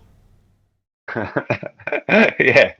That's curve of the earth, right? Hold on. That's curve of the earth right there. See that lamppost? The only reason it's lower than the door frame? Curve of the earth. Well, this is funny. Go ahead, Paul.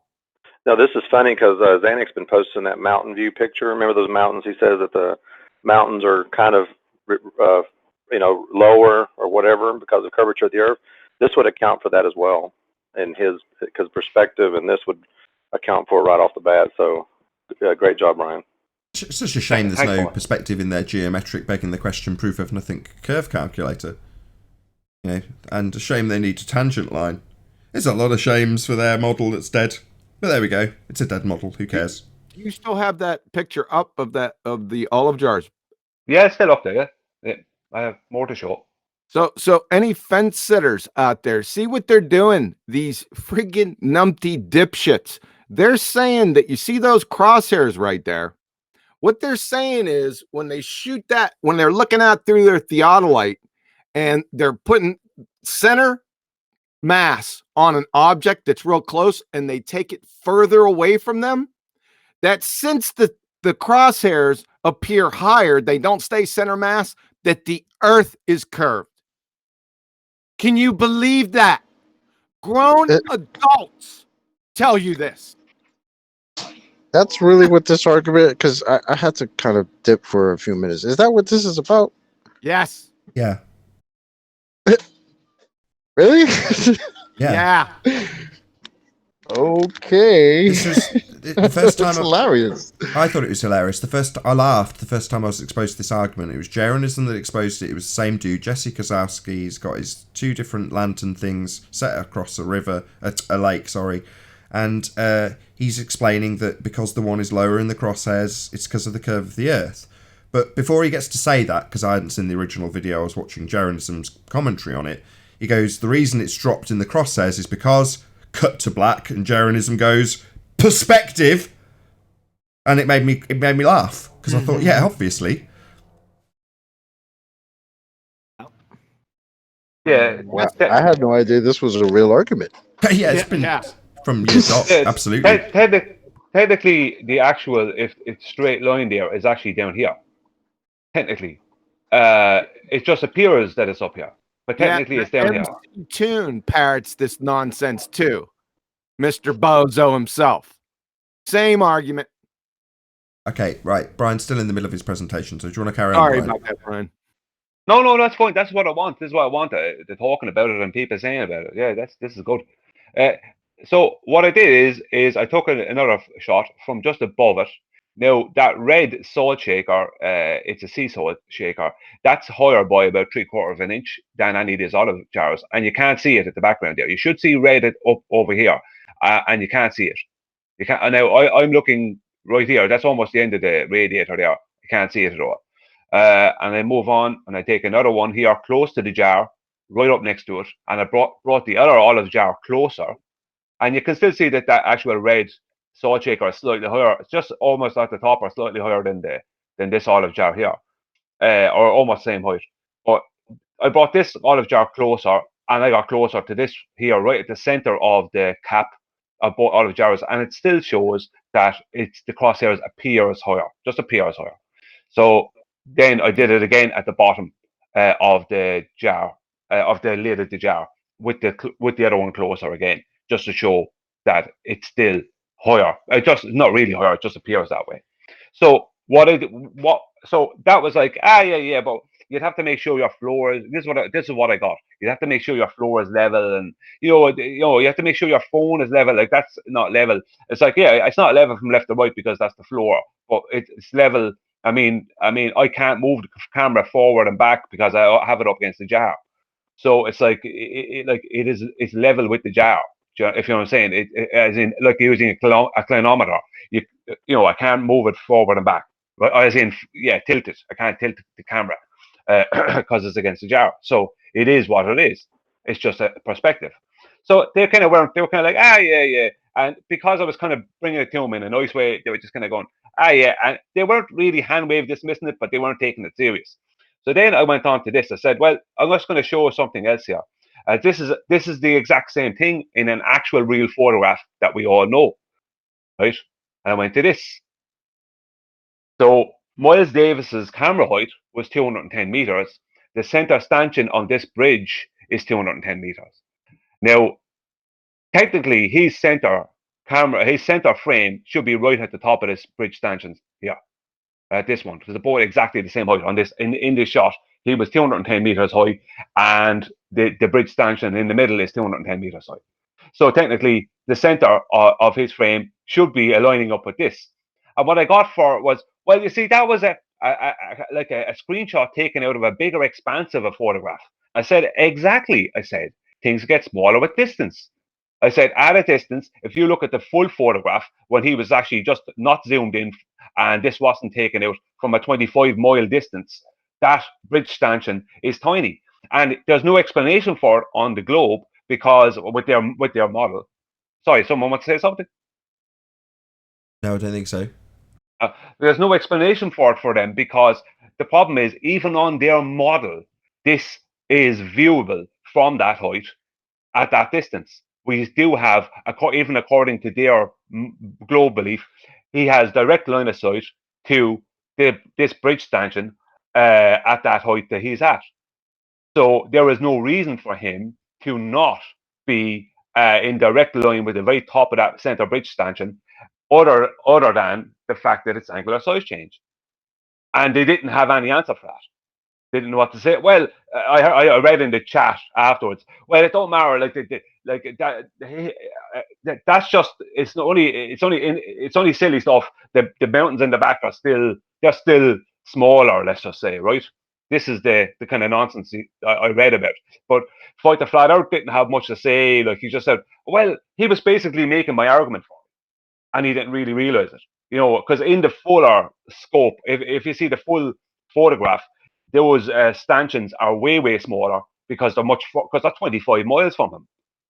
You know, so that's why. So now I'm not saying that Miles Davis had his camera perfectly leveled, but it doesn't matter. The point is that's his center frame. If he wanted to get an exact center frame with something in the distance, he would have had to seemingly tilt it to match up with this. That's what he would have had to do. It's the same thing. Yeah. We're talking about the same thing. It's over for them. They're numpty dipshits. Yeah. Well, here's something to consider. This also debunks. This would also debunk what Xanax shows up with the HUD display, because if you was to take a line, let's say, and draw it across the top of those towers or those bridges, that would look like the horizon. So if you're moving closer, that would rise up to the crosshairs. But as you move further away, it's going to drop accordingly. So then it would look, even with a HUD's display, it would look like it's down in between the crosshairs and the horizon, even because of perspective. So even perspective still play. This is great, Brian. You've just demolished all kinds of stuff with this. You just smashed a lot. Thanks, Paul. One shot. Sorry. Did you hear? Well, you didn't check your messages, Nathan. You probably missed it. Did you hear Craig the Numpty fight the fat girth? He's back on. He doesn't understand. He still doesn't understand angular velocity and tangential speed. I made a little clip of it. I sent it to you. Want to play it? I heard that. Yeah. Craig fight the fat girth. Numpty dipshit. 8 May 2020. Even though the whole thing is rotating at the same speed, right? No, the whole thing isn't rotating at the same speed. That is tangential speed. However, every point on that rotating sphere or platform has the same angular velocity. The problem is you don't understand the difference between tangential speed and angular velocity. You'd fail junior high intro to physics because you're a numpty dipshit and you just don't learn. I toe tagged this same numpty dipshittiness from you 2 months ago, 24 March 2020. It's that difference in the tangential velocity. Wrong again, numpty. All points on a rotating sphere or platform have the same angular velocity. You're a dipshit. That would mean for an observer in the inertial reference frame, it would appear to deviate for them because they are part of the reference frame that it's all moving in. What in the fuck are you talking about? The observer in the inertial reference frame isn't moving. Everything in the non-inertial spinning reference frame is moving because it's spinning. You're a moron. You're just making shit up. So even though from the outside observer it appears it's going in a straight line, for the person that's in the same reference frame as the thing that is moving from one area of tangential velocity to another, it would deviate. Wrong again, bozo. You don't understand the difference between tangential speed and angular velocity. You can't move from one area of angular velocity or tangential velocity on a spinning platform or sphere to another area of tangential velocity or angular velocity. Why? Because they all have the same angular velocity. You're brain dead baller compadres. Better friggin' tackle your dumb ass and stuff some dirty socks in that incoherent pile of yours, son. Because you're really screwing the pooch with your convoluted, made-up horse shit. What the Coriolis actually is and it's actually referred to in several physics books as the law of conservation of angular momentum. Yeah. And Liberace's grandmother was a Mau fighter pilot and a Saudi prince. Can you show us these several physics books, dipshit bonehead? You probably got them from the Rocco Clubbo School for Typewriter Maintenance in Narnia.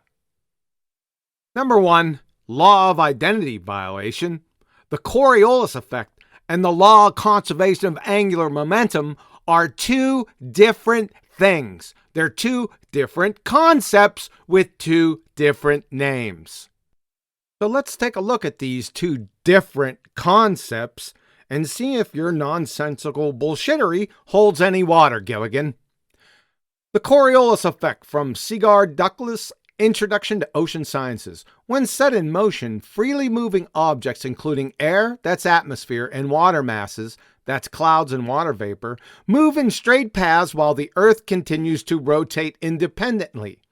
Because freely moving objects are not carried with the Earth as it rotates, they are subject to an apparent deflection called the Coriolis effect. To an observer rotating with the Earth, freely moving objects that travel in a straight line appear to travel in a curved path on the Earth. So that's the Coriolis effect. Let's take a look at the law of conservation of momentum. From the Khan Academy. There are many conserved quantities in physics. They are often remarkably useful for making predictions in what would otherwise be very complicated situations. In mechanics, there are 3 fundamental quantities which are conserved. These are momentum, energy, and angular momentum. The conservation of momentum is mostly used for describing collisions between objects. Just as with other conservation principles, there's a catch. Conservation of momentum applies only to an isolated system of objects. In this case, an isolated system is one that is not acted on by force external to the system, i.e., there is no external impulse. What this means in the practical example of a collision between 2 objects is that we need to include both objects and anything else that applies a force to any of the objects for any length of time in the system. End of citation. Gilligan. Basketballs and boll weevils have more in common. In conclusion, you're a delusional, double-speaking, Dunning-Kruger, numpty dipshit of epic proportions. Very good. Good snippet. Thank you. But the point is that he says these things so fast, he makes shit up from, I don't know where he gets it from. It's not even wiki parroting. It's just making shit up on the fly. And he says it real fast. And you can't. Yeah, go ahead. Yeah, you could tell he was making that up. His description of the Coriolis, that was like, what the hell? What did he even say? Well, he said that he said it was an observation from the inertial reference frame, so he doesn't understand what the Coriolis effect is. At all. He actually produced a paper that was supposed to support him. Now, I wasn't looking at the YouTube page. I was looking at the Hangout, and he uses a software called vMix, the vMix page. And when he put it up on the page, I couldn't read it. It was all kind of blurry, and I just thought it was down to just that itself. And I found out later when I looked at the YouTube video that I could read it on the YouTube video, but I didn't want to look at YouTube because I was busy doing other things and I wanted to keep concentrated. But it turns out I thought only he could read it and the audience couldn't because it was like bad text or something like that. But it was just on the vMix page that it would look like that to me. But I went and I tried to type in what he said, where he said it was coming from, and I got no web page exists. Now, so I asked him. I've sent him a message to say, "Will you send me the link for that thing you presented, that paper you presented?" And he asked him that I haven't seen it up to now anyway. He asked him that he sent it to me because I wanted to get it because it actually disproves what he says. It disproves what he's saying. But this is what he used as his proof, you know. And actually went, but at the time I couldn't read it because it was all kind of blurry, and I just thought it was down to the text. But he was trying to use this thing as trying to amalgamate. It was from some education site in the US. Hey Nathan, go ahead. Go on. Did he read the document? Yeah, he read one part of it. He read one part of just the first 2 lines. Actually, I get it. Actually, I get it. I screenshotted it. 1 second now, if you don't. Just go ahead, 10th. Yeah, Chocolate or somebody, maybe Paul, if you could, after Brian's done, post the snippet I have of what Andrew Thomas Young has said. I want to talk about that after he's done. Yeah, I have It's it in here. Master B. Sorry, Tank. No, go ahead, Brian. I have it here. I'll make it a bit bigger if I can. You should be, it says, seeing my screen. I still have a couple of photos left to show, Nathan, as well, just before we finish on this. Okay, this is it. This is the only part he read out. But this is not the important thing. It's what he said after. An important physical law is that the angular momentum of an object does not change unless acted upon by a torque, force times perpendicular distance. This is known as the law of conservation of angular momentum. Think of ice skater spinning. For our sliding puck, there are no torques acting on it. Therefore, the product V, Y, R equals constant. Duh! That doesn't say anything. Not you. Yeah. Fact to fact Earth.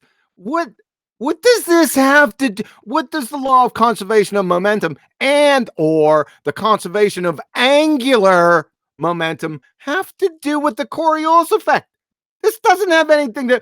What do you think? The friggin' skater is spinning in some type of inertial reference frame or something? What he said after this was he came out with a load of nonsense, about 3 lines or 4 lines of nonsense that had nothing to do with what was read. Exactly. Nothing to do with it. This has nothing to do with it. And you don't know the difference between angular momentum and momentum. Also, fight the fat girth. You dipshit. My word, people. No, I don't think he does, because I mentioned the roundabout would have angular momentum, and the ball being thrown would have linear momentum, and they would have momentum going in 2 different ways. And I said which wouldn't change the visual effect. That's the only way I said that the law of conservation of momentum at all could be applied. And he didn't say anything about that. He just went, well, no, blah blah blah. But I don't think he realized the difference between angular and linear momentum. Yeah. So what he does is throw a study up. I know somebody else that did this. I'm not going to mention any names. Just throw a study up, right? And then talk over it, but not read it, or just read a small section of it, right? This doesn't. What does this have to do with the Coriolis effect? Por favor. Nothing. Please. Yeah. Absolutely nothing.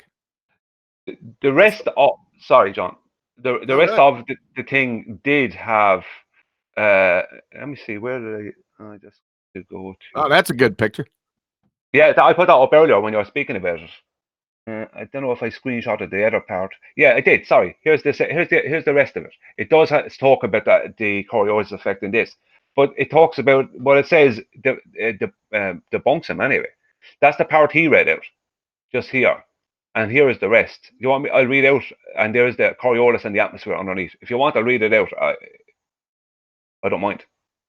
Yeah. Of course, read it. Okay, so starting from underneath where he finished. Therefore, when the radius r increases, the velocity vy must decrease. This means that the puck must deflect to the right as it is left behind, as it now has a smaller tangential speed than a point below it on the rotating platform. Also, a puck pushed towards the center will also veer to the right. In this case, the radius decreases and the velocity of the puck increases. Therefore, it moves faster than the rotating platform and is deflected to the right. To an observer in an inertial frame of reference, viewing the rotating platform from above always sees the puck slide in a straight line path with constant speed, while the platform rotates under the moving puck. For the observer in the inertial frame of reference, the acceleration of the puck is 0. The total horizontal force acting on the puck must also be 0.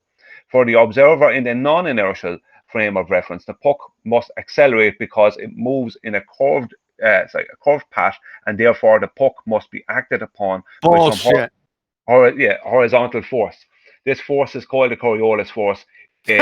it not a real force. They've messed that up.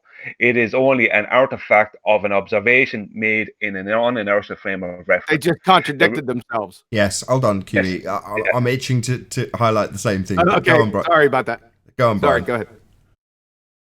Yeah, will I continue on to the end of this? Well, it's your point. It's just me and QE are itching to highlight. Presumably, we now know the reason why you're reading this out, and we just don't want to hijack your point. So, yeah, feel free to continue. Yeah, no worries. The relatively slow rotation of the Earth makes its effects very small in situations such as throwing stones or walking. However, many of the atmospheric and oceanic characteristics that we take for granted are due to the effects of the Coriolis force. Now, if you want to say something about there before I was we going to read on say, any of the rest of it. you can probably stop there because that bullshit continues on with the same double-speak contradiction bullshit that we had in the first assertion with the puck. So, do you want to identify it, Brian? If not, either I or myself or Quantum Eraser will.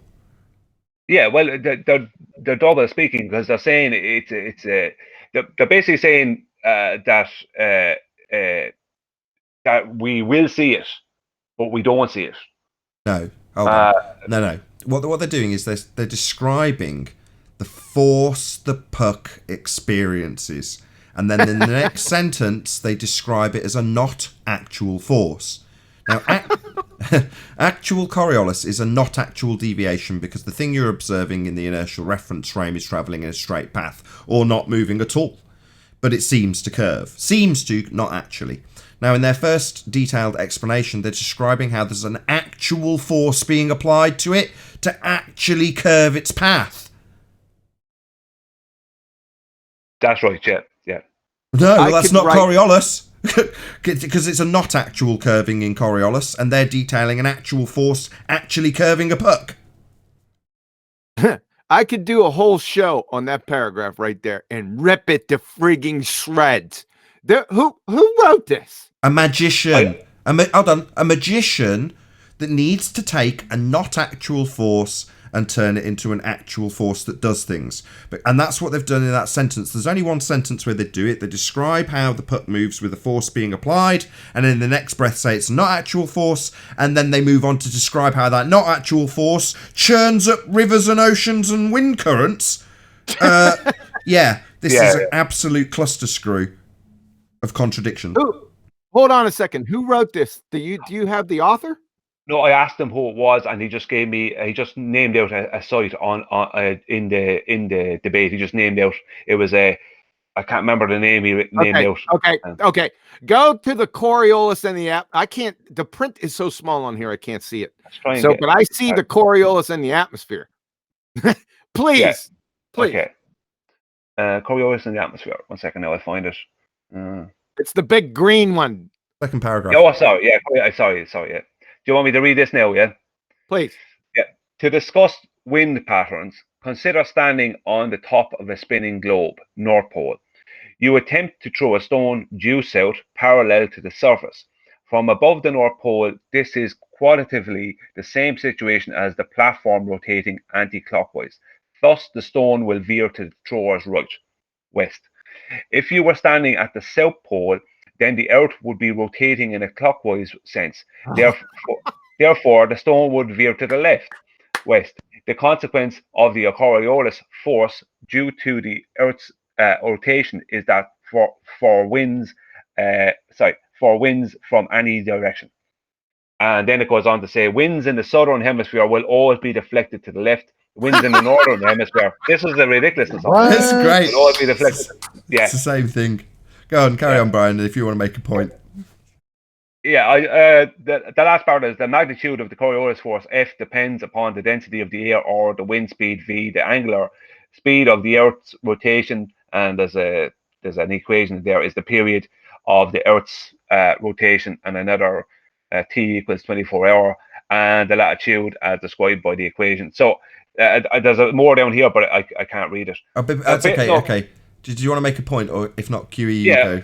Go. What I was doing, my first thing, the most important thing, although I know there's a lot of contradictions and nonsense about the wind, my very first thing was that it's telling you that you will see it, and they keep on telling us that you won't see it. They're telling us that you will see it, and that was the thing that I latched onto with it. But I also saw the wind thing. It was like ridiculous, and I knew when I showed it that I forgot I had screenshotted this part, but I knew that would be a laugh. Now that's what I have to say about it. Did you have a comment you wanted to add, Kiwi? If not, I will. I'm not adding anything to this fucking rag.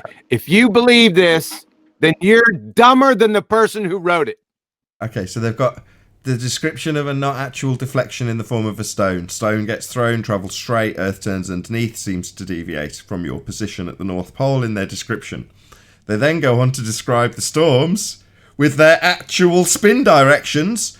This is why you end up with idiots like Kosho coming in asserting that the winds are actually travelling in a straight line and only appearing to deviate, because stuff like this explains it in that way. It's got a convoluted contradiction between not actual deviation of a stone with Earth turning underneath and the actual spin direction of a hurricane being observed from the North Pole.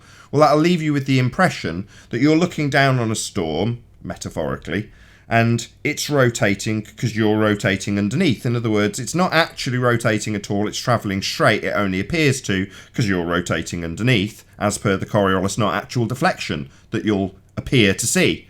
Well, if that's the case, you've got winds travelling straight. Obviously, you haven't got winds travelling straight. Hurricanes have actual spin directions, but you'll end up with some fundamentalist globe-believing religious zealot coming here saying, yeah, the wind's actually travelling straight. It only appears to go in a circle because I'm rotating underneath it. You're like, no, hurricanes actually spin. So how can observation do anything? They can't. You watching something from a non-inertial... You had the same point earlier. Very good timing, Paul. Kudos. Exactly. When you're watching something appear to do something from a spinning reference frame, your observation of it isn't going to be doing anything. In other words, the plane in the air, if you're watching it seem to curve, isn't going to go, holy crap, where's my Coriolis attenuator? Somebody on the ground's watching me seem to curve. I must correct for this. My problem is the little line on the top that has to do with the conservation of momentum, talking about the object and how it's not changing or changing its force or whatever. But what does that have to do with the observation that the person is making from the non-inertial reference frame? It's a training manual for juxtaposition between the projectile and what it is doing and the forces that are applied to it in reality and how they get around the effect Coriolis would have to have on projectiles with Coriolis itself, which is an observation of something not actually happening. So they've just got a training manual to get people to double speak around them being able to describe things that are happening to a bullet or a plane or anything else in the inertial reference frame, when describing those things happening to the projectiles has nothing, literally nothing to do with Coriolis. It's only ever an observation from a spinning reference frame. Therefore, it doesn't matter what the projectile's doing. I got another question.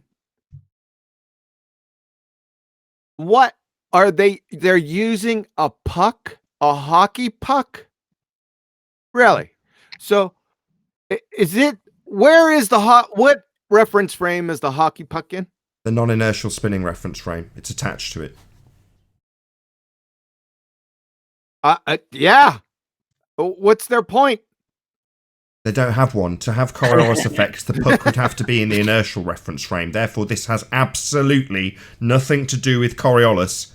There's just a mild, vague, somewhere in the distance comparison that you could make because you've got both things being described on a rotating platform. However, this description is all about one reference frame. Seems a little convoluted. Convoluted, it's riddled with contradiction. They're describing actual forces being applied and then detailing how they're not actual in the next sentence. Right. Makes sense. A bit convoluted. It's like me coming up to you, Arwin, pushing you over and then spending the next 2 or 3 breaths explaining how what I did wasn't really a force. I hadn't actually interacted with you. It was only an apparent force that pushed you over. They're describing how the puck's being pushed into a particular path. And then saying, this isn't an actual force. What? It's being moved. The curving of the physical platform that's moving with a low friction base is giving it a push in one direction or another after you've shoved it on a non-inertial spinning reference frame. What are you going to compare that to what you'd observe if it left it? It hasn't left it. Well, it seems to function at least somewhat because I'm completely lost at this point. Yeah, it's a way of programming fundies into describing what happens in a frame of reference that has friction. So in this case, you've got a puck that's sliding around with low friction. Well, they want that scenario, what the puck is experiencing in this description, to be a plane with velcroed atmosphere dragged along with the Earth and dragging the plane with it. That's what they want.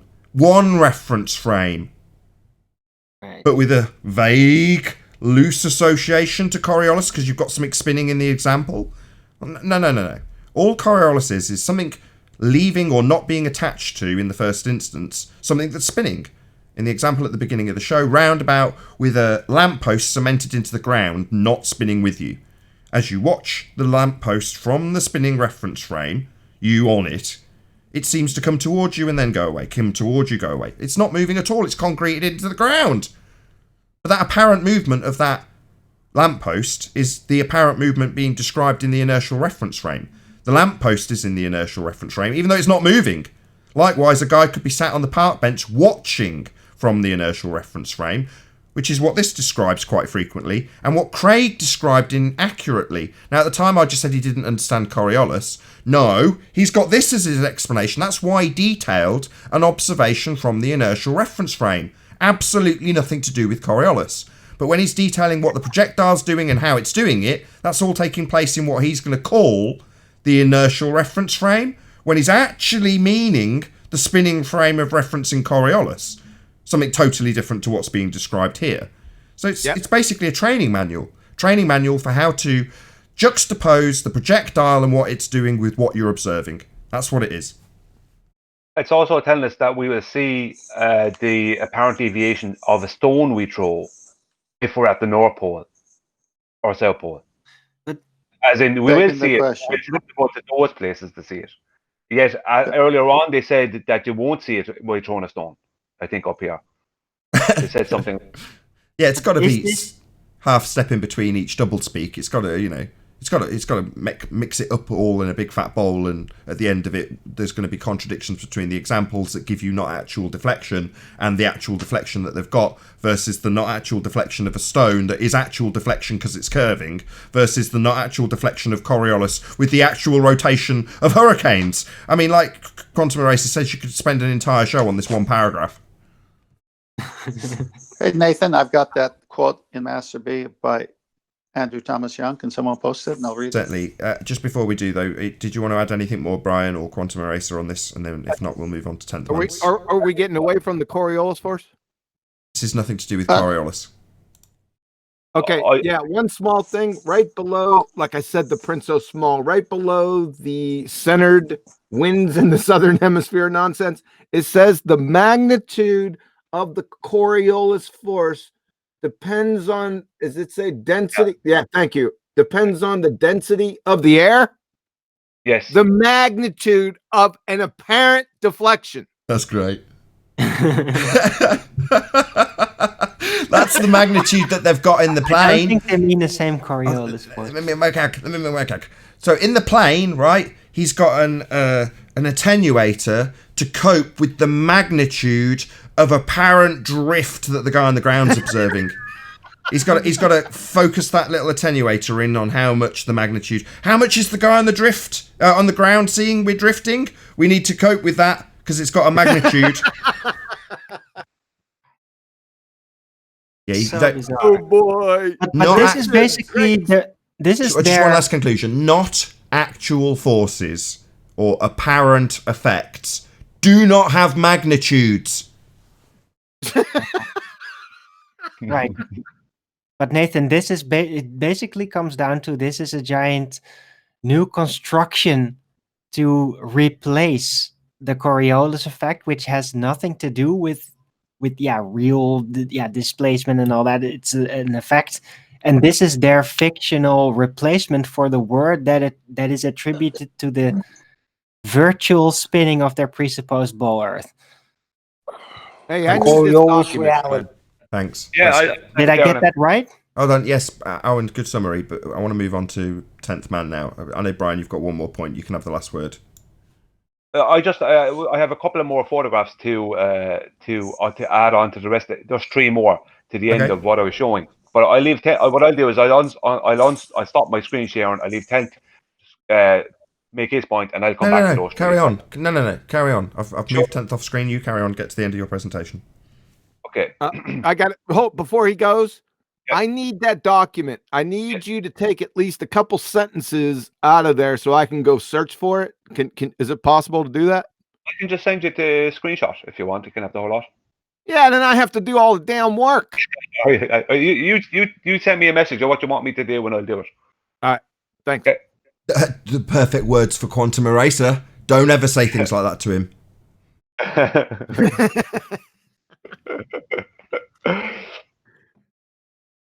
Moving on. Go ahead. You're still unpresented. Go ahead, Brian.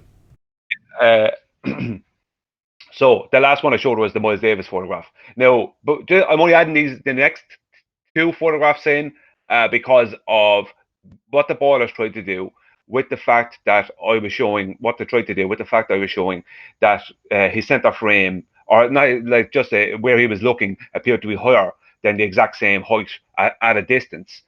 They said, well, that doesn't matter because the hills in the back are still lower than they should be. This nonsense. So this here at the background there, I have my camera up above the top of this little bottle here, and in the background here to the left, you have another bottle just down at there. It's only a 2 foot away, not even 2 foot away from this bottle, and as you can see a little bit of the cap of it. Now, I didn't have a longer table to use at that particular time, so I'm just going to bring on the next one, and there you get to see the actual size of it. So that disproves their argument with the mountains straight away, because if I had even a 4 foot table, then the top of this one in this shot would have been down here. It would have been down in level with it if I could just stretch out another foot due to angular size change. But that's the actual size of it, as opposed to up here. You see that little portion of it up here, just because it was at a distance. And I have my camera up above you can see up above the top of this white one here. Now, the last picture I'm going to show, I meant to have it there a second ago. I'll have to just get it there. I know where it is. Into here, and I'll have to just do this. Find it. It's in these ones. These are photographs I got of that bridge that Miles Davis. Find the one I'm looking for. There's a lot of good ones here. This is a good one, for instance, because this is closer to that bridge, and you can see the hills here are way higher than it. I know it's up high. We're looking at it up high, but it doesn't matter. The hills are not down below it. It's like the hills are way higher than it over here, and there is the highest stanchion of that bridge. And these are photographs that were just not taken by people who are looking to prove anything. And this is the one. I know it's from a high position, but there's the bridge stanchion, and it's clear that the hills here are a lot bigger than it. And those hills in the background here are way bigger. And the hills behind the bridge stanchion are 25 miles behind the bridge stanchion. So it's 25 miles from where Miles Davis is to the bridge, and another 25 miles or thereabout to the hills, something like that. It's 24 miles, maybe 25, but it's a long distance. And this is the one, right? There's the bridge, and there's the hills behind it, and these hills would be miles and miles and miles behind it. And some of the ones that are in Miles Davis's photo, I don't know if you could see from this angle, but these are the closer ones, and they're way higher than the bridge. So, their argument is that the hills are going down behind because of the gravity or nonsense, but it's not. This just shows if you're taking the photograph from a different place, that you get a different view. And that's it. Oh, thank you very much. And before I stop. Thank you very much for that, Brian. Blinding. Okay. Thank you. Okay. So moving on to 10th Man, I've got you back up presented. All right. Everyone see calculating atmospheric refraction? The audience can. Okay, Nobody good. else can. The title itself, Calculating Atmospheric Refraction. First thing out of his mouth. All the discussion above deals with plane surfaces, period. But the Earth isn't flat, exclamation point. This is the disease of the ballers. They have presupposition of a spinning ball. They beg the question. This is why they explode anytime they have to prove it, because it doesn't match the plane surfaces, as Andrew Thomas Young is saying here. So you got to do geometric considerations to change it.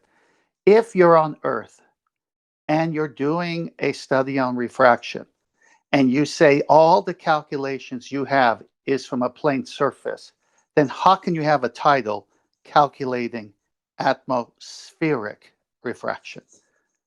They're blind on purpose. Because you're not supposed to pay attention to that, Tim, man. Come on, you're spoiling the gag. That's how it works. Shh. And with that, I'm going to say a huge, massive, enormous thank you to all of you who tuned in on the Nathan Oakley premiering stream for hopefully smashing the super chat, liking, commenting, sharing, subscribing, and all that good stuff. Of course, a massive thank you to today's Discord and G+ panels for making this after show possible. Be sure to check out nathanoakley.com and the Flat Earth Debate Forum to keep up to date with the community debate. I've been Nathan Oakley, and I'll see you all in the next video.